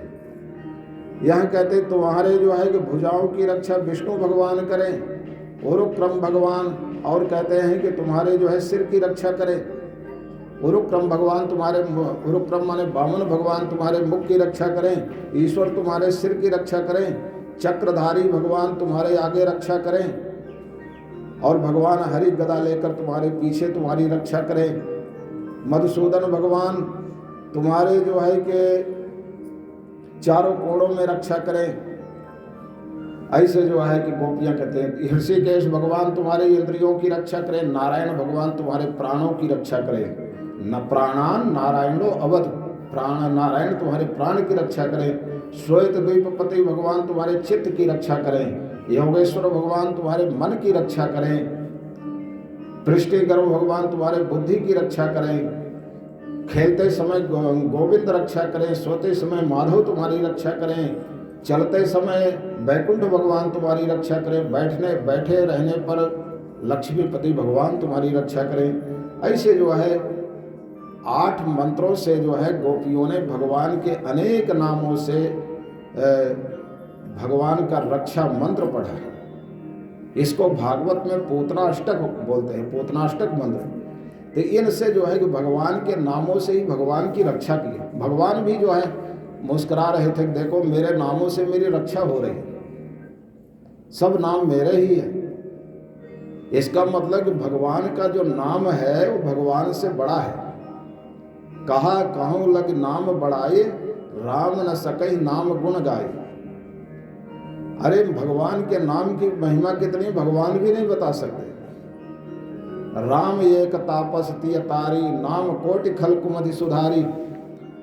अरे राम ने तो किसी एक जो है अहिल्या का उद्धार किया, कृष्ण ने किसी एक पूतना का उद्धार किया, लेकिन भगवान के नाम ने तो करोड़ों पापियों का उद्धार कर दिया। इसलिए नाम की महिमा बहुत बड़ी है। इसलिए भगवान के नामों से रक्षा की। उसके बाद यशोदा मैया अपना दुग्ध पान कराती हैं। देखती भगवान दुग्ध पान करते हैं तो उसको शांति मिलती है कि मेरा लाला ठीक है। इस प्रकार से भगवान ने पूतना का वध किया। श्री सुखदेव जी महाराज यहाँ कहते हैं कि पूतना लोक बालग्नि राक्षसी रुधिरासना जिघांस्यापि हरये स्तनम दत्वाप सदगति। सुखदेव जी महाराज कहते हैं कुछ पाप ने पूतना का भगवान ने उद्धार किया। तो राजा परीक्षित कहते हैं महाराज उस पापनी का भी उद्धार हो गया। सुखदेव जी कहते हैं कि वो पापनी रह कहाँ गया? अरे जो भगवान के मुख से, जिसका एक बार मुख से भगवान का नाम निकल जाए उसके सारे पाप दूर हो जाते हैं। उसने तो भगवान को अपनी गोद में रख करके अपने प्राण त्यागे, तो पापनी कहाँ रह गई? आप तो पवित्र हो गए। इसलिए यह कहते हैं कि जब पूतना मर गई और उधर नंद बाबा जब मथुरा से गोकुल आए तो सब जो है ब्रजवासी नंद बाबा के पास आते हैं और कहते हैं बाबा आप तो चले गए, यहाँ एक राक्षसी आई पूतना और तेरे लाला को लेकर भागी थी, लेकिन भगवान की ऐसी कृपा को गिर गई, मर गई, तेरा लाला सुरक्षित है। नंद बाबा बोले कि मित्रों, मैं समझ गया कि मेरा मित्र जो वसुदेव है वो साक्षात बहुत बड़ा ज्योतिषी है। अरे उसने हमको मथुरा में बता दिया था कि आप जाओ जल्दी, आपके जो है गोकुल में कोई उपद्रव होने वाला है, और इसलिए या देखो यहाँ आया, यहाँ पहुँच नहीं पाया, पूतना आ गई। लेकिन जब से मैंने वसुदेव के मुख से सुना कि ब्रज में कोई उपद्रव होगा तो मैं अपने भगवान का नाम जपते आया, और देखो भगवान के नाम की क्या महिमा है कि पूतना मर गई, मेरा लाला सुरक्षित है। इस ब्रजवासी बोले कि बाबा पूतना तो मर गई, ठीक है, लेकिन अब इसका जो है कितना लंबा शरीर है, इसका अंतिम संस्कार कैसे होगा, इसको जलाएंगे कैसे? नंद बाबा बोले कि सभी लोग अपने घर से कुल्हाड़ी लाओ, इसके शरीर के छोटे छोटे टुकड़े करो और हजारों चिताएं बनाओ। लकड़ी की कमी है नहीं, क्योंकि इसने अपने चिता की लकड़ी की व्यवस्था पहले से कर ली है। तो हजारों चिताएं बनाओ और छोटे छोटे टुकड़े इसके शरीर के सब चिताओं पर रखो, जला दो। हजारों चिताएं बनाई गई और उस पर जो है कि ब्रजवासियों ने पूतना के शरीर के छोटे छोटे टुकड़े करके सभी चिताओं पर रखा, और जब उसमें आग लगाई तो यहाँ कहते हैं कि उसमें उसकी चिता की जो धुआं उठा, उस धुएं में सुगंध है, जैसे चंदन की अगरबत्ती की सुगंध आती है, ऐसे सुगंध है। जबकि जहाँ चिता की अग्नि जलती है वहाँ दुर्गंध आती है, लेकिन यहाँ सुगंध है। तो सुखदेव जी महाराज से परीक्षित कहते कि महाराज उसके शरीर से सुगंध आई, पापनी के शरीर से। बोले वो पापनी कहाँ रह गई, जिसने भगवान को अपनी गोद में रखकर दूध पिलाते हुए अपने प्राण त्यागा, पापनी कहाँ रह गई? और यहाँ कहते हैं कि देखो परीक्षित, पूतना का पूरा परिचय पहले सुन लो। पूतना कौन है? बोले पूतना लोक बालग्नि राक्षसी रुधिरासना। पहली बात तो नाम ही उसका बड़ा खराब है, पूतना। पूतना माने, पूत कहते हैं पवित्र को, कि जो पवित्र नहीं वही पूतना है। ते पूतना अविद्या है, ये हमेशा अशुद्ध रहती है। जो विद्या है, ज्ञान है, वही पवित्र है। क्योंकि गीता में भगवान कहते हैं कि नहीं ज्ञानेन सदृशम पवित्रम ही विद्यते, ज्ञान के समान पवित्र कुछ नहीं होता। लेकिन पूतना तो अविद्या है, अविद्या के समान अपवित्र कुछ नहीं होता। इसलिए कहते हैं पहली बात तो नाम ही उसका पूतना है, यानी जो पवित्र नहीं, नाम ही बड़ा खराब है। और पूतना का एक दूसरा अर्थ भी है कि पूतान नयति तो पूतना। पूतान माने जो छोटे छोटे निर्दोष बच्चों को पकड़ कर ले जाती है और मार डालती है, इसलिए पूतना है। इसका नाम भी बड़ा खराब है, नाम अच्छा नहीं है। तो फिर बोले कि नाम अच्छा नहीं तो काम अच्छा होगा, इसलिए मुक्त हो गई। बोले काम भी इसका अच्छा नहीं, लोक बालग्नि, लोगों के बच्चों को मारने वाली है, काम भी इसका अच्छा नहीं, खराब है। फिर बोले कि जब चलो वो नहीं अच्छा तो किसी अच्छे कुल में पैदा हुई होगी, बड़े खानदान में। बोले नहीं, इसका कुल भी अच्छा नहीं, राक्षसी है, राक्षस कुल में पैदा हुई है, खानदान भी अच्छा नहीं है, राक्षसी। तो बोले इसका भोजन अच्छा होगा, फलाहार करती होगी, इसलिए भगवान खुश हो गए। बोले फलाहार नहीं करती, रुधिरासना, खून पीती है, ये लोगों का खून पीने वाली है, इसका भोजन भी अच्छा नहीं, आहार विहार कुल कुछ भी अच्छा नहीं है।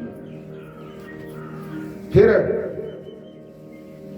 बोले चलो कुछ भी अच्छा ना हो, लेकिन अच्छे भाव से भगवान के पास आई होगी। बोले भाव भी इसका अच्छा नहीं था, ये भगवान के पास मारने की इच्छा से आई, जिघान से आप ही, यानी भगवान को मारने की इच्छा से आई, इसका भाव भी अच्छा नहीं है। लेकिन फिर भी भगवान ने इसको मुक्ति दे दिया।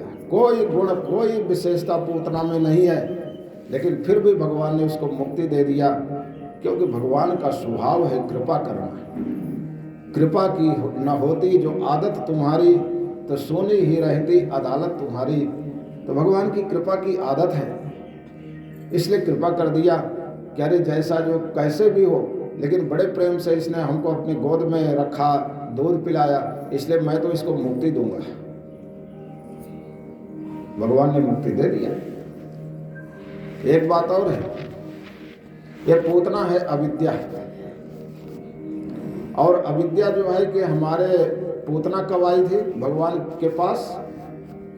चतुर्दशी के दिन, यानी भगवान का प्रागट अष्टमी तिथि को हुआ था, 6वें दिन आई थी, चतुर्दशी के दिन आई। और ये जो अविद्या है, ये भी हमारे शरीर में 14 इंद्रियां हैं। अविद्या 14 इंद्रियों में ही रहती है, यानी 5 ज्ञानेंद्रियां, 5 कर्मेंद्रियां, मन बुद्धि चित्त अहंकार, जो 4 अंतःकरण है।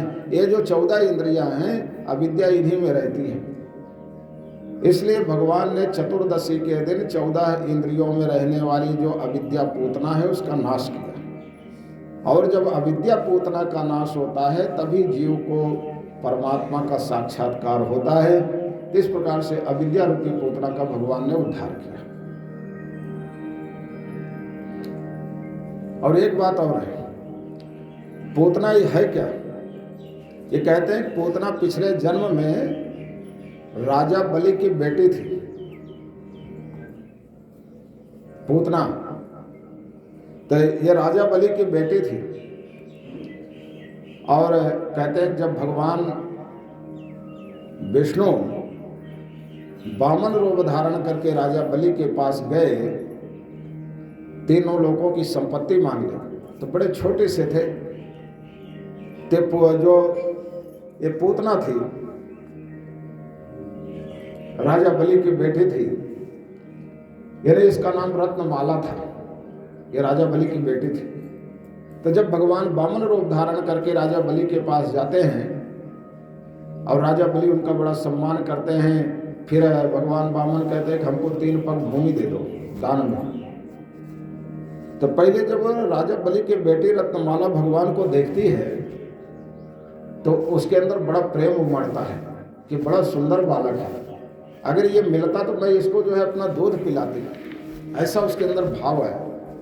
लेकिन जब राजा बलि ने 3 पग भूमि देने का संकल्प किया और भगवान जब राजा बलि से दान लेने लगे, तो विराट रूप धारण कर लिया, वामन से विराट बन गए और राजा बलि का सब कुछ छीन लिया। सब कुछ छीन कर अंत में राजा बलि को नाग पास में बांध दिया। तब वो जो रत्नमाला थी राजा बलि की बेटी, उसको बड़ा क्रोध आया। बोले कि ये बच्चा जो है देखने में तो बड़ा सुंदर है, लेकिन है बहुत दुष्ट, इसको तो जहर देकर मार देना चाहिए। तो उसके अंदर ये भावना थी और उसकी इस भावना को भगवान ने पूरा किया। वही जो राजा बलि की बेटी रत्नमाला थी, वही द्वापर में पूतना बनी और उसके अंदर पिछले जन्म में जो भावना थी, उसकी भावना को भगवान ने पूरा किया। तो कहते हैं जो हमारे अंदर भावना होती, भगवान उसको पूरा भी करते हैं। अगर इस जन्म में नहीं करेंगे तो और जन्म में करेंगे। इसलिए हमारा भाव अगर अच्छा है तो अच्छा चीज मिलेगा, अगर भाव बुरा है तो बुरा मिलेगा। इस प्रकार से भगवान ने पूतना का उद्धार किया।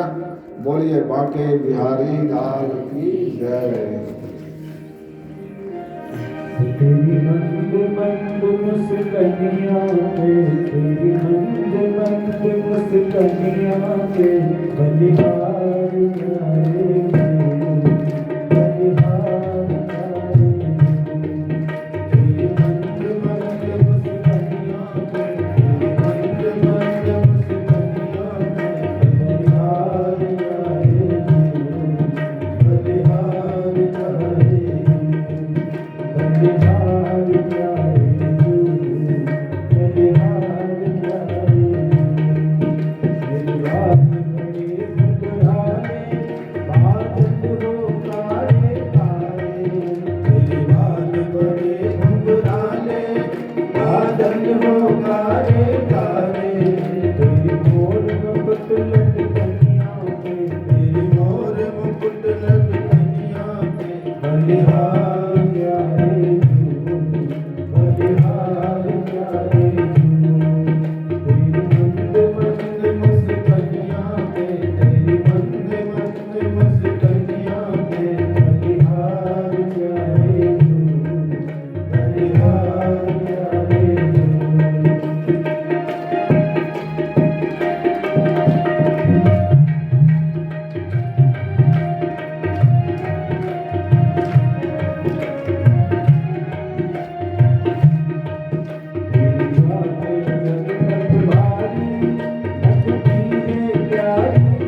लाल की। इस प्रकार से भगवान ने पूतना उद्धार की लीला की।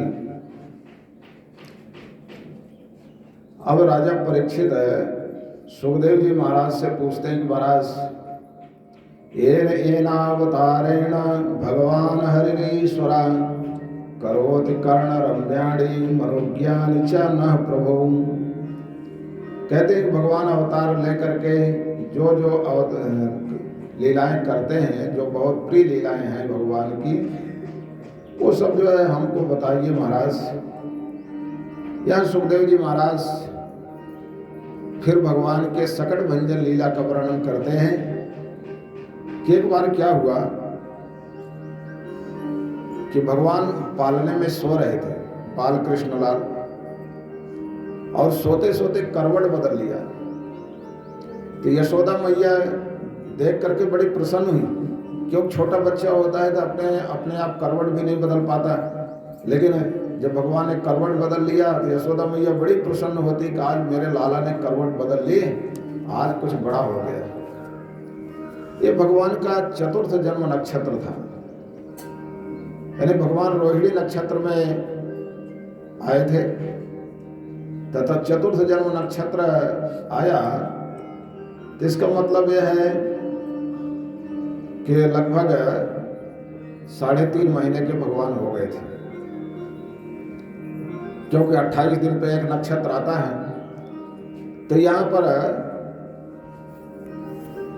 भगवान करवट बदलते हैं। तो यशोदा मैया कहती कि आज तो मैं अपने लाला के लिए उत्सव मनाऊंगी। यशोदा मैया रोज कोई न कोई उत्सव मनाती है। कभी कहती कि आज बुधवार है, आज के दिन मेरे लाला का जन्म हुआ, उस दिन उत्सव मनाती है। कभी कहती आज रोहिणी नक्षत्र है, आज हर्षण योग है, आज भवकरण है, कोई न कोई जो है आज अष्टमी तिथि है। तो मतलब कोई न कोई बहाने से रोज कोई न कोई उत्सव मनाती है। तो आज फिर जो है यशोदा मैया कहती है कि मैं पूरे जो है कि ब्रजवासियों को बुलाकर, गोपियों को बुला कर गए, आज अपने लाला के लिए मंगल गीत गवाऊंगी, क्योंकि मेरे लाला ने करवट बदल लिया। सबको निमंत्रण जाता है, सब गोपियाँ आती हैं, यशोदा मैया को बधाई देती हैं। और यशोदा मैया कहते हैं कि देखो बहनों, आप लोग ज़्यादा जोर से मत बोलो कहीं, क्योंकि मेरा लाला पालने में सो रहा, कहीं जग ना जाए। गोपियों ने कहा फिर बुलाया किस लिए? अरे हम आए हैं तो बोलेंगे ही, गाएंगे ही, कुछ आवाज़ तो होगी। अगर लाला कोई सुलाना था तो क्यों हम लोगों को बुलाया? यशोदा मैया कहती अच्छा बहनों रुको थोड़ा। वो भगवान बाल कृष्ण को पालने में सोते हुए पालना ले जा करके घर के बाहर एक बैलगाड़ी थी, सकट कहते हैं बैलगाड़ी को। तो मतलब उसमें बैल नहीं थे, रखा हुआ था, और उसके ऊपर जो है दूध दही मक्खन सब कुछ रखा था। तो यशोदा मैया ने उस बैलगाड़ी के नीचे, सकट के नीचे भगवान का पालना बांध दिया, और भगवान उसकी छाया में लेटे रहे घर के बाहर। और आंगन खाली हो गया। फिर यशोदा मैया गोपियों से कहते कि अब खूब नाचो गाओ, कोई बात नहीं। इधर भगवान ने लीला किया कि जिसके गीत गाए जा रहे हैं, गीत तो जो है घर के आंगन में हो रहा है, और जिसके गीत गाए जा रहे हैं वो तो जो है बाहर यहाँ जो है कि सकट के नीचे लटक रहा है। भगवान ने लीला की, रोने लगे। उसी समय एक असुर आता है, राक्षस आता है, सकटासुर, कंस का भेजा हुआ सकटासुर आता है भगवान को मारने के लिए। सोचता है कि ये बच्चा जो है कि यहाँ सकट के नीचे है, मैं सकट को पलट दूंगा, इसके ऊपर गिरेगा और बच्चा मर जाएगा। इसलिए वो राक्षस आता है, उस सकट में प्रवेश कर जाता है। भगवान समझ गए कि यहाँ सकटासुर आ गया है, तुरंत लीला किया, रोने लगे बड़े जोर जोर से। लेकिन यशोदा मैया और गोपियां सब घर के आंगन में नाच गा रही थी, किसी को सुनाई नहीं पड़ा। जब नहीं सुनाई पड़ा तो भगवान ने क्या किया कि एक लात जो है लगाया सकट में, अपना पैर उठा करके एक पैर का जो ठोकर लगाया उस सकट में, तो सकट उल्टा ऊपर गया, और ऊपर जाकर कुछ दूर जाकर फिर नीचे गिर गया, पलट गया। पलटा तो उस सकट में जितने भी दूध दही मक्खन थे सब बर्तन जो है टूट फूट गए, सारा जो है दूध घी मक्खन बिखर गया, बर्बाद हो गया। अब जब उसकी आवाज आई उस सकट के गिरने की, तब जो यशोदा मैया को, गोपियों को ध्यान आया, सब बाहर आए तो देखा कि सकट जो है गिरा हुआ है, सब सामान टूट फूट गया और भगवान जो है पालने में एक जगह पड़े हैं, रो रहे हैं। यशोदा मैया दौड़कर भगवान को गोद में उठा लेती है और फिर सोचती कि आखिर ये सकट गिर कैसे गया। ना कोई आंधी तूफान चला, ना कोई यहाँ सांड आया कि उसने जो है मार कर गिरा दिया, आखिर ये गिर कैसे गया। तो वहाँ छोटे छोटे बच्चे थे, उन्होंने यशोदा मैया से कहा, मैया हम बताएं सकट कैसे गिरा। बोले हाँ। बोले कि तुम लोग जो है कि घर के आंगन में गा बजा रही थी और इतने में तुम्हारे लाला जो है रोने लगे तो इन्होंने अपना पैर उठाया, पैर से एक ठोकर मारी तो ये जो बैलगाड़ी थी ऊपर गई, ऊपर आकर नीचे गिर गई, टूट फूट गया। यशोदा मैया ने बच्चों को डांटा, बोले क्यों रे तुम लोग भांग पी लिया। अरे मेरा छोटा सा लाला भी 3 महीने का और इसने पैर से ठोकर मारी और ये जो है कि बैलगाड़ी गिर गई। किसी को विश्वास नहीं हुआ। अब वो बच्चे बेचारे जो है बार बार कसम खाते, मैया तेरी कसम हमने तो यही देखा, लेकिन किसी ने माना नहीं। और इस प्रकार से उसमें जो असुर था, शकटासुर, भगवान ने उसका वध किया। यह जो सकट भंजन की लीला भगवान ने की है, तो देखिए सकट है, सकट यानी बैलगाड़ी है। बैलगाड़ी को 2 बैल जो है ले जाते हैं, उस बैलगाड़ी को खींचने वाले 2 बैल होते हैं और उसके ऊपर सामान था, दूध दही घी मक्खन सब सामान था, नीचे भगवान था। इसका मतलब क्या है कि भगवान ने मनुष्य के अंदर जो जीवन में, मनुष्य अपने जीवन में भोग की प्रधानता मानता है, यानी भोग को तो जीवन का सबसे बड़ा लक्ष्य मानता है और भगवान तो पीछे हो जाते हैं। हम लोग भी क्या करते हैं कि घर तो बहुत अच्छा बनाते हैं अपने रहने के लिए, लेकिन भगवान के लिए कहीं एक कोने में व्यवस्था कर देते हैं। यानी हमारे लिए अपना सुख, संसार का सुख जो है प्रधान हो जाता है और भगवान जो है हमारे लिए गौण हो जाते हैं। उतना हमारे जीवन में भगवान का महत्व हम लोग नहीं देते जितना भोगों को देते हैं। अच्छा, ये बैलगाड़ी जो है इसको 2 बैल खींचते हैं। हम लोगों के गृहस्थ जीवन में भी, मतलब गृहस्थ जीवन भी ये 2 से चलता है, पति पत्नी से। और बैल भी दोनों बराबर होने चाहिए, एक छोटा हो एक बड़ा हो, या जो बैलगाड़ी के दोनों पहिए होते हैं वो छोटे बड़े हों तो तब भी गाड़ी नहीं चलेगी। वैसे गृहस्थ जीवन में भी अगर पति पत्नी के विचार समान हैं तब तो गृहस्थ जीवन ठीक चलेगा। अगर दोनों के विचार में मतभेद है तो गृहस्थ जीवन दुखदायी हो जाएगा। और फिर क्या होता है कि गृहस्थ जीवन में हम लोग भगवान को तो ज़्यादा महत्व नहीं देते, लेकिन हम संसार के पदार्थों को, विषयों को ज़्यादा महत्व देते हैं। भगवान तो नीचे रहते हैं और संसार के जो विषय भोग है ऊपर रहते हैं। तब भगवान क्या करते हैं? कृपा करते हैं, कृपा से प्रहार करते हैं। और जब कृपा का प्रहार करते हैं तो जैसे को है कि बैलगाड़ी में 2 बैल हैं, एक गृहस्थ रूपी जो है कि जो बैलगाड़ी, इसमें जो पति पत्नी हैं प्रहार करते हैं तो कोई एक न एक जो है बिछुड़ जाता है। और जब बिछुड़ जाता है तब जो है जीवन में लगता है कि नहीं भगवान कुछ हैं। फिर हम अपने जीवन में भगवान को प्रधान मानते हैं कि ये संसार जो है झूठा है, तब वैराग्य होता है, भगवान में जो है हमारा झुकाव होता है। तो इस प्रकार से मनुष्य के अंदर जो भोगों के प्रति एक प्रवृत्ति है, भोगों के प्रति जो एक आकर्षण है, इस सकटासुर के भंजन, सकट भंजन से भगवान ने उस आकर्षण को घटाया है। कि जैसे उस बैलगाड़ी में जो है कि दूध घी मक्खन ऊपर था, भगवान नीचे थे। हमारे जीवन में भी भोग ऊपर होते हैं, भगवान नीचे होते हैं। लेकिन जब भगवान कृपा की ठोकर मारते हैं तब हमको लगता है कि नहीं भगवान ही सब कुछ है।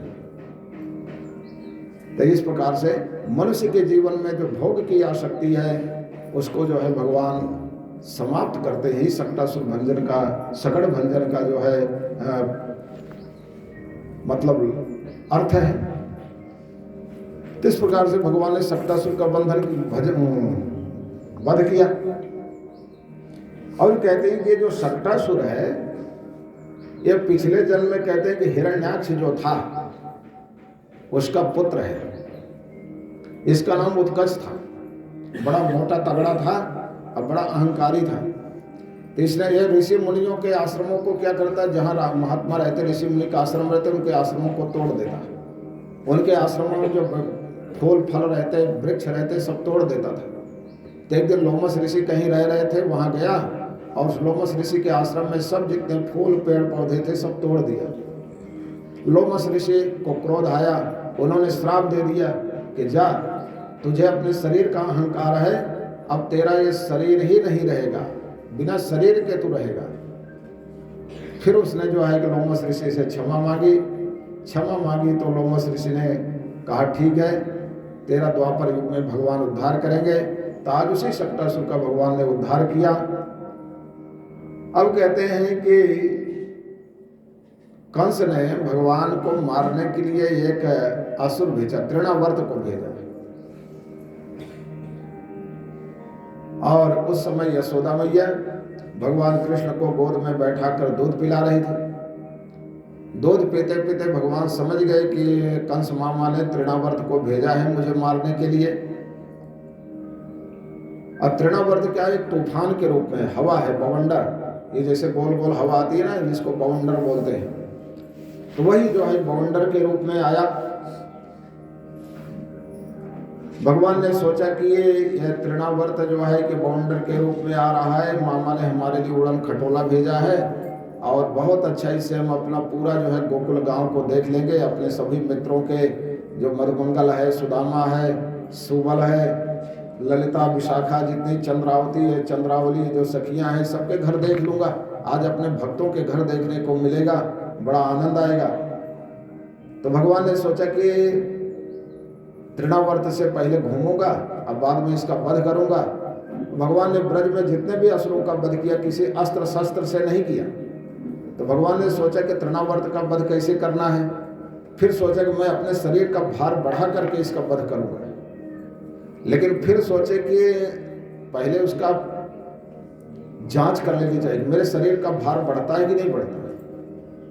क्योंकि जैसे कोई सैनिक होता है, जब युद्ध करने जाता है तो अपने हथियार का पहले परीक्षण करता है कि हमारा हथियार ठीक ठाक है कि नहीं तो वहाँ युद्ध के मैदान में जाए, हथियार ही काम ना करे, शत्रु मार देगा। इसलिए भगवान ने भी सोचा कि पहले हम अपना परीक्षण कर लें कि हमारे शरीर का भार बढ़ता है कि नहीं बढ़ता। इसलिए यशोदा मैया भगवान को अपनी गोद में बैठा करके दूध पिला रही थी और भगवान ने अपने शरीर का भार बढ़ाया तो यशोदा मैया को बहुत भारी लगने लगा। यशोदा मैया ने सोचा छोटा सा बच्चा भी तो मैं इसको दूध पिला रही थी, लेकिन इतना भारी हो गया कि इसके जो है कि इसको मैं गोद में रख नहीं पा रही हूँ।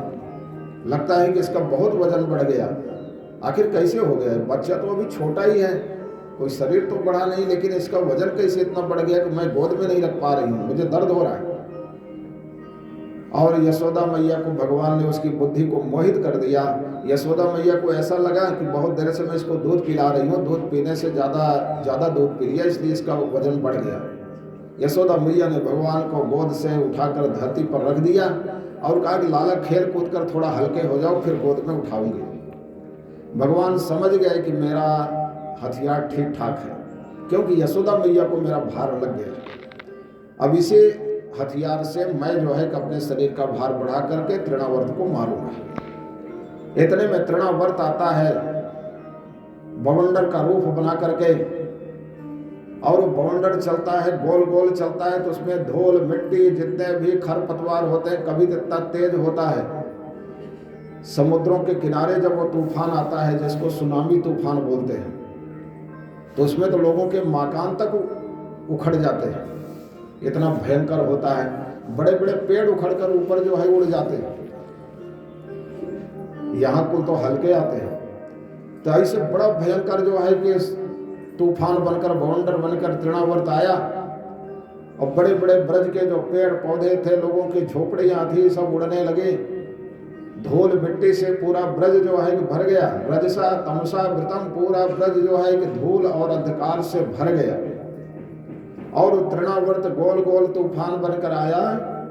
भगवान कृष्ण जो बाल कृष्ण थे, नंद के द्वार पर खेल रहे थे, तृणावर्त ने भगवान को भी उड़ा लिया और उड़ा लिया। भगवान भी उड़ते गए। पहले तो भगवान को भी बड़ा आनंद आया, पूरे ब्रज में वो जो है तूफान बन के उड़ता रहा। भगवान भी उड़कर बोले कि हमारे मामा कंस ने उड़न खटोला भेजा है, उड़न खटोले से पूरे ब्रज का दर्शन कर लो। और सबका दर्शन किया। ये ललिता का घर है, ये विशाखा का घर है, ये जो है चंद्रावली सखी का घर है, ये जो है श्री दामा का घर है, ये मधुमंगल का घर है, ये सुबल का घर है। जितने ग्वाल बाल थे, गोपियाँ थी, सबके घर का भगवान ने दर्शन किया। बड़ा आनंद आया। अंत में तृणावर्त सोचता है कभी इस बच्चे को चलते हैं मथुरा की तरफ, कंस को दे देते हैं, कंस इसको मार देगा, मुझे पुरस्कार देगा। जब उसके अंदर लालच आया कि कंस हमको पुरस्कार देगा, तो भगवान बोले कि पुरस्कार अगर लेना ही है तो हम ही दे देंगे, वहां जाने की क्या जरूरत है। भगवान कहते हैं तृणावर्त से, देखो या तो ऊपर चल रहे तो ऊपर ही चलो, ऊपर मेरा धाम है गोलोक धाम, या तो ऊपर चलो गोलोक धाम, या तो जो है नीचे मेरा ब्रज धाम है यहाँ, लेकिन अगल बगल मत चलो। लेकिन तृणावर्त नहीं माना और वो जो है जब मथुरा की तरफ जाने लगा, तो मथुरा की तरफ जाने लगा तो भगवान ने क्या किया, अपने शरीर का भार बढ़ाया। जैसे भार बढ़ाया तो तृणावर्त की गति जो है मंद पड़ गई। भगवान ने उसके कंठ को, गले को बड़े तेजी से दोनों हाथ से दबाया। उसकी आंख पलटने लगी, बड़ा भारी वजन हो गया, उड़ नहीं पा रहा था। तृणावर्त सोचा कि ये छोटा सा बच्चा इतना वजन कैसे हो गया। अरे कहीं जो है कि नंद बाबा के द्वार पर काला पत्थर है, कहीं हमने बालक के भ्रम में उस काले पत्थर को ही नहीं ऊपर उठा लिया, ये तो पत्थर जैसा वजन है। फिर तृणावर्त पीछे मुड़ मुड़ कर देखता है कि ये पत्थर है कि बालक है। भगवान ने सोचा कि मेरे भक्त तो पत्थर में भी मुझे देखते हैं और यह दुष्ट जो है मुझ में पत्थर देख रहा है, तो अंते या मति सागते, अंत में इसने पत्थर का चिंतन किया है तो इसको पत्थर पर ही पटक कर मारो। इसलिए भगवान ने क्या किया कि तृणावर्त इतना वजन बढ़ाया, तृणावर्त उड़ नहीं पाया, नीचे गिरा। नीचे गिरा तो नंद के द्वार पर जो पत्थर थे उस पत्थर पर गिरा, उसके अंग प्रत्यंग सब टूट फूट करके बिखर गए और भगवान उसके ऊपर बड़े आनंद से खेल रहे थे। बोलिए बाल कृष्ण भगवान की। इस प्रकार से तृणावर्त का संहार किया। ये तृणावर्त क्या है कि हम लोगों के अंदर भी जब संसार के भोगों के प्रति आसक्ति होती है, उसकी तरफ आकर्षण होता है, तो जब भोगों की तरफ आकर्षण होता है तो उसको पाने के लिए एकदम व्याकुल हो जाते हैं। उस समय जैसे कहते तृणावर्त तूफान बनकर आया तो पूरे गोकुल में रजसा तमसा वृता, गोकुल जो है धूल और अंधकार से भर गया।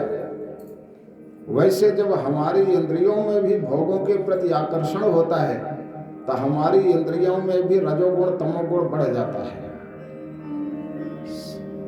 यानी हमारी इंद्रियों में फिर विवेक नहीं रहता। रजसा यानी रज जो है धूल को भी कहते हैं, रजोगुण भी है। तमसा तम जो है अंधकार भी है, तमोगुण भी है। यानी गोकुल क्या है, यानी पहले हमने बताया गो कहते हैं इंद्रिय, गोकुल माने समूह, कि जैसे तृणावर्त आया तो एक पूरा जो गोकुल था, यानी जो गाय रहती थी, गायों का जो क्षेत्र है, गांव है, गोकुल धूल मिट्टी से अंधकार से भर गया। वैसे हमारा शरीर ही गोकुल है, क्योंकि गो माने इंद्रिय, इंद्रियां जहाँ रहती हैं, शरीर, तो ये हमारा जो इंद्रियों के रहने का स्थान है, शरीर है, ये भी रजोगुण तमोगुण से पूरा भर जाता है। जब हम भोगों की तरफ भर जाते हैं, संसार के भोगों की तरफ आकर्षित होते हैं, जब रजोगुण तमोगुण से भर जाता है तब जो है हमको भगवान का चिंतन नहीं होता। जैसे तृणावर्त जो है कि उसके ऊपर साक्षात भगवान है उसके पास, लेकिन वो भगवान में पत्थर का दर्शन कर रहे हैं, जबकि भक्त तो पत्थर में भी भगवान का दर्शन करते हैं। वैसे हम लोग भी फिर मंदिर भी देखते सोते रहे क्या है, पत्थर है। इसलिए भगवान ने उस तृणावर्त को मार करके, जब तृणावर्त समाप्त हुआ तो कहते हैं कि जैसे पूरा गोकुल में धूल मिट्टी से जो अंधेरा था खत्म हो गया, वैसे ये जो भोगों की आंधी है जब हमारे अंदर आती है तो उससे जो हमारी इंद्रियों में रजोगुण और तमोगुण छा जाता है, भगवान जब उसको समाप्त करते हैं, तृणावर्त को यानी भोगों के जो आकर्षण को समाप्त करते हैं, तो हमारी इंद्रियां भी निर्मल हो जाती हैं। उसका रजोगुण तमोगुण समाप्त हो जाता है, इंद्रियों में सत्वगुण आता है। सत्वगुण आने से फिर हम भक्ति की तरफ, ज्ञान की तरफ जाते हैं। इसलिए तृणावर्त का जो पद है, ये जो जीव का भोगों की तरफ आकर्षण है उसको समाप्त करना, यही इसका लक्ष्य है। तो इस प्रकार से भगवान ने उसका वध किया, और भगवान ने वध किया और पत्थर के ऊपर गिरा, मर गया। तो भगवान तो खेल रहे थे, गोपियों ने जो है कि यशोदा मैया को, बाल कृष्ण को उठाकर यशोदा मैया की गोद में दिया, और यशोदा मैया कहती है कि बड़ा आश्चर्य है। यशोदा मैया कहती है कि मैंने किसका क्या बिगाड़ा है, पता नहीं रोज रोज कौन कौन से राक्षस आते हैं हमारे बच्चे को मारने के लिए, लेकिन आज मुझे विश्वास हो गया कि जो पापी होता है उसे कोई मारता नहीं है, पापी अपने पापों से ही मरता है। हिंसा स्वपापेन विहिंसिता खला, जो खल होता है, दुष्ट होता है, उसका पाप ही उसे मार डालता है, उसे कोई दूसरा नहीं मारता है। और साधु समत्वेन भयाद विमुच्यते, जो सज्जन होता है वो अपनी समत्व दृष्टि से सारे भयों से छूट जाता है। इसलिए यह दुष्ट को कोई नहीं मारा है, अपने पापों से ही मरा है, ऐसे कहते हैं। तो यहाँ कहते हैं कि तृणावर्त कौन है? ये तृणावर्त पिछले जन्म में पांडु देश का राजा था। इसका नाम था सहस्राक्ष। बड़ा अहंकारी था, बड़ा भोगी था, विलासिता का जीवन बिताने वाला राजा था। एक बार अपनी कई रानियों के साथ हिमालय में विहार कर रहा था, और उधर दुर्वासा मुनि आ गए। इसने जो है कि अहंकार में दुर्वासा मुनि को प्रणाम नहीं किया। दुर्वासा मुनि ने कहा, तुझे इतना अहंकार है, जा तू राक्षस हो जाएगा। फिर उसके बाद ये जो सहस्राक्ष था, दुर्वासा मुनि को प्रणाम करता है, क्षमा मांगता है। दुर्वासा मुनि को दया आ गई, और दया आने पर कहा कि जा, तेरा उद्धार भगवान करेंगे द्वापर में। आज उसी वही जो है दुर्वासा मुनि के श्राप से जो सहस्राक्ष नाम का राजा था, वो तृणावर्त बना था, भगवान ने उसका उद्धार किया। इस प्रकार से भगवान ने तृणावर्त का उद्धार किया। एक बार क्या हुआ कि यशोदा मैया भगवान कृष्ण को गोद में बैठा करके दुग्ध पान करा रही थी। यशोदा मैया तो ममता की मूर्ति है, बड़े प्रेम से पान करा रही। अब भगवान भी प्रेम के भूखे हैं, इसलिए भगवान भी दुग्ध पान कर रहे हैं। काफी देर हो गया भगवान को दूध पीते, लेकिन भगवान पीना बंद नहीं किए। यशोदा मैया डर गई, अगर ये ज्यादा देर तक दूध पिएगा, ज्यादा दूध पी लेगा तो कहीं बीमार ना हो जाए। ये माताओं के भी रहता है, अगर बच्चा दूध ना पिए तो भी परेशानी कि दूध नहीं पी रहा, क्या हो गया। और ज्यादा पी ले तो भी परेशानी कि कहीं बीमार ना हो जाए, अपच ना हो जाए। यशोदा मैया सोचते कहीं इसको अपच ना हो जाए, ज्यादा पी रहा है। लेकिन जब छुड़ाती हैं तो भगवान रोने लगते हैं। बच्चे को रुलाना तो नहीं चाहिए, इसलिए यशोदा मैया ने क्या किया कि अपना जो उंगली है, हाथ है, वो भगवान के पैर के तलवे से लगाया, तो भगवान को थोड़ा गुदगुदी लगी और हंसने लगे। दूध पीना छोड़ दिया तो यशोदा मैया भी प्रसन्न हो गई, चलो लाला हंसता रहा और दूध पीना भी छोड़ दिया। लेकिन हंसते हंसते भगवान को जम्हाई आई, मुख खुल गया। जम्हाई आई तो यशोदा मैया ने भगवान के मुख में सारा ब्रह्मांड देखा। खम्रोदसी ज्योतिरनीकमाशा सूर्येन्दु बह्नि शुष्णाम्बुधिश्च द्वीपान्नगास्तद्बृहित्रीर्वनानि भूतानि यानि स्थिरजंगमानि। जब भगवान का मुख खुला, जम्हाई आई, तो कहते हैं भगवान के मुख में यशोदा मैया ने आकाश देखा, पृथ्वी, और यहाँ कहते हैं तारे, चंद्रमा, नक्षत्र, दिशाएं, सूर्य, अग्नि, वायु, आकाश, कहते सातों द्वीप देखे, पर्वत देखे, नदियां, समुद्र, सब कुछ देखा। सारा ब्रह्मांड जो है भगवान के मुख में यशोदा मैया को दिखाई पड़ा। यशोदा मैया डर गई कि मेरे ये लाला के मुख में क्या दिखाई पड़ रहा है, क्या हो गया, मैं कहीं मेरा ये वृद्धावस्था मुझे कोई भ्रम हो रहा है कि अथवा मेरे लाला को कुछ हो गया। वो डर गई, डर के मारे आंख बंद कर लिया। और जैसे आंख बंद किया भगवान ने भी मुख बंद कर लिया। यशोदा मैया जब आंख खोलती है तो कुछ नहीं। यशोदा मैया सोचा ये मेरा भ्रम होगा, ऐसा मान करके वो बात को भूल जाती है। लेकिन यहाँ कहते हैं कि भगवान ने यशोदा मैया को यह ब्रह्मांड अपने मुख में क्यों दिखाया। भगवान ने यशोदा मैया को 2 बार जो है कि अपने मुख में ब्रह्मांड का दर्शन कराया है। एक बार तो यहाँ कराया, एक बार आगे जो मिट्टी खाए तो मिट्टी की लीला में भी भगवान ने यशोदा मैया को ब्रह्मांड दर्शन कराया। तो यहाँ क्यों दर्शन कराया? यहाँ भगवान के कहने का तात्पर्य कि यशोदा मैया सोचती है कि ज़्यादा दूध पी लेगा तो इसका कहीं बीमार ना हो जाए, इसका स्वास्थ्य ना खराब हो जाए। लेकिन भगवान ने अपना मुख दिखाकर दिखाया, अपना मुख खोलकर कि मैया देख, मेरे मुख में सारा संसार है, ये सारा जगत मेरे अंदर ही है, मेरे से बाहर कुछ नहीं है।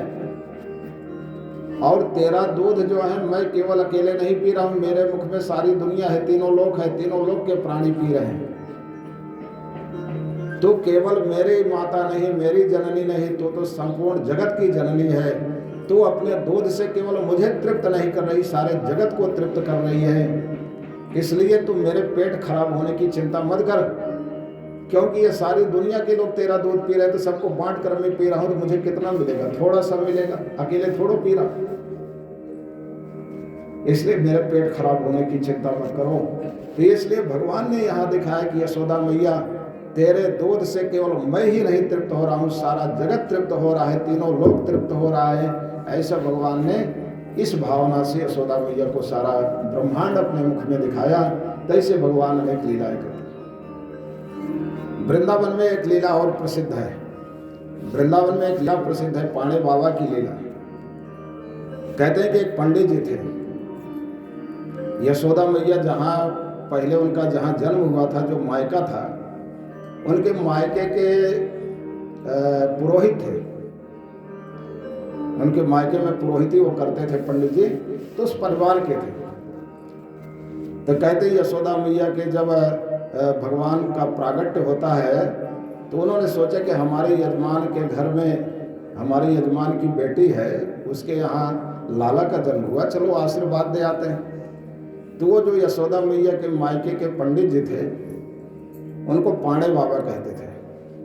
इन्हें पाणे बाबा ने, ब्राह्मणों में एक जाति होती है पांडे, उनको कहीं कहीं पाणे भी बोलते हैं, कर्मकांडी होते हैं। तो पाणे बाबा तो आए तो यशोदा मैया ने जब उनको देखा तो सोचा कि हमारे मायके से पंडित जी आए हैं, बड़ा स्वागत किया। और वो बड़े कर्मकांडी थे। ये पंडित जी है कौन? ये पंडित जी वही है कि जब भगवान ने वामन अवतार लिया था, और वामन अवतार लेकर के जब भगवान राजा बलि के यज्ञ में जा रहे थे, छोटे से बालक बन करके राजा बलि के यज्ञ में दान लेने, तो बीच में नर्मदा नदी पड़ रही थी। क्योंकि राजा बलि का यज्ञ गुजरात में हो रहा था। गुजरात में जो भरूच जिला है आजकल, उसी को भागवत में भृगुकक्ष आया है। तो वहाँ पर वो जो है कि नर्मदा नदी के पार था, तो वहाँ यज्ञ हो रहा था। भगवान को नर्मदा नदी पार करनी थी। भगवान ने लीला किया, और लीला किया तो छोटे से पावन भगवान थे। नर्मदा जी में जब पैर रखे तो नर्मदा जी बड़ी गहरी थी, एक ही बार में तो डुबकी लग गई। भगवान बार बार पैर रखते हैं लेकिन पैर नीचे तक जाता ही नहीं, बहुत गहरी है नर्मदा जी, और बार बार पैर रखते हैं, बार बार पीछे हट जाते हैं। तो नर्मदा जी के दूसरी तरफ एक ब्राह्मण जो है स्नान कर रहा था, संध्या बंदन। तो उसने जो है देखा कि एक छोटा सा बच्चा, बड़ा जो है तेजस्वी बच्चा, ये नर्मदा नदी के पार आना चाहता है, लेकिन ये कि पैर रखता है कि ये छोटा सा बच्चा, अब नर्मदा जी तो बहुत गहरी है, और डर के मारे जरा पैर रखता है फिर पीछे हट जाता है, बार बार करता है। तो उस ब्राह्मण ने सोचा कि ये शायद बच्चा जो है ब्राह्मण बालक है, ब्रह्मचारी है, ये राजा बलि के यज्ञ में जा रहा है, बड़ा तेजस्वी है, और राजा बलि के यज्ञ में जा रहा है तो वहाँ पर राजा बलि इसको जरूर ही बहुत अधिक दान देंगे। तो ब्राह्मण के मन में लालच है कि इस बच्चे को अगर पार करा दूं और ये जो है कि ठेका पहले से कर लूं, जो माल मिलेगा आधा आधा 50-50 तो ठीक रहेगा। तो ब्राह्मण लालच के मारे आया वामन भगवान के पास और कहता है कि पंडित ब्रह्मचारी जी कहाँ जा रहे हो, बार बार आप पैर रखते हो फिर पीछे हट जाते हो, कहाँ जाना? बोले पंडित जी हमें तो राजा बलि के यज्ञ में जाना है, लेकिन नर्मदा जी बड़ी गहरी है, मैं पार नहीं कर पा रहा हूँ। अरे भगवान की लीला है, भगवान तो जो है कि क्या नहीं कर सकते।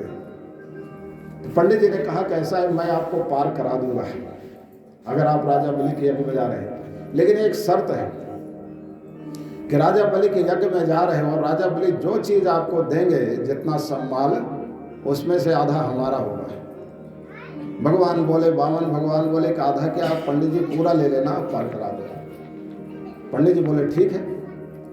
पंडित जी ने वामन भगवान को अपने कंधे पर बैठाया और नर्मदा नदी पार कराने लगे। पार कराने लगे तो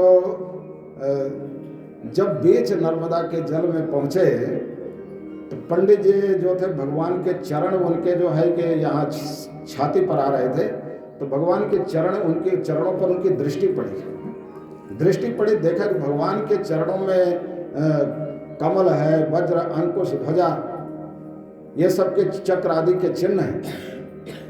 तो ब्राह्मण समझ गया कि ये बालक नहीं है, तो भगवान लीला कर रहे हैं, तो साक्षात नारायण है, राजा बलि के यज्ञ में जा रहे हैं। अब पंडित जी वामन भगवान से बोले कि पहले आप ये बताओ कि आप कौन हो। बीच धारण खड़े हो गए, बोले पंडित जी जल्दी पार करो। बोले नहीं पता, पहले आप बताओ आप कौन हो। बोले मैं भी कश्यप ऋषि का पुत्र हूँ, बालक हूँ, यज्ञ में जा रहा हूँ राजा बलि के। बोले नहीं, आपको बताना पड़ेगा, मैं समझ गया आप साक्षात भगवान है, नारायण है, आपको दर्शन देना पड़ेगा, नहीं मैं आपको पार नहीं कराऊंगा, यह बीच धारा में छोड़ दूंगा। अंत में जो है कि भगवान ने उस ब्राह्मण को अपना दर्शन दिया। ब्राह्मण जब दर्शन करता है भगवान के स्वरूप का, बड़ा आनंदित होता है।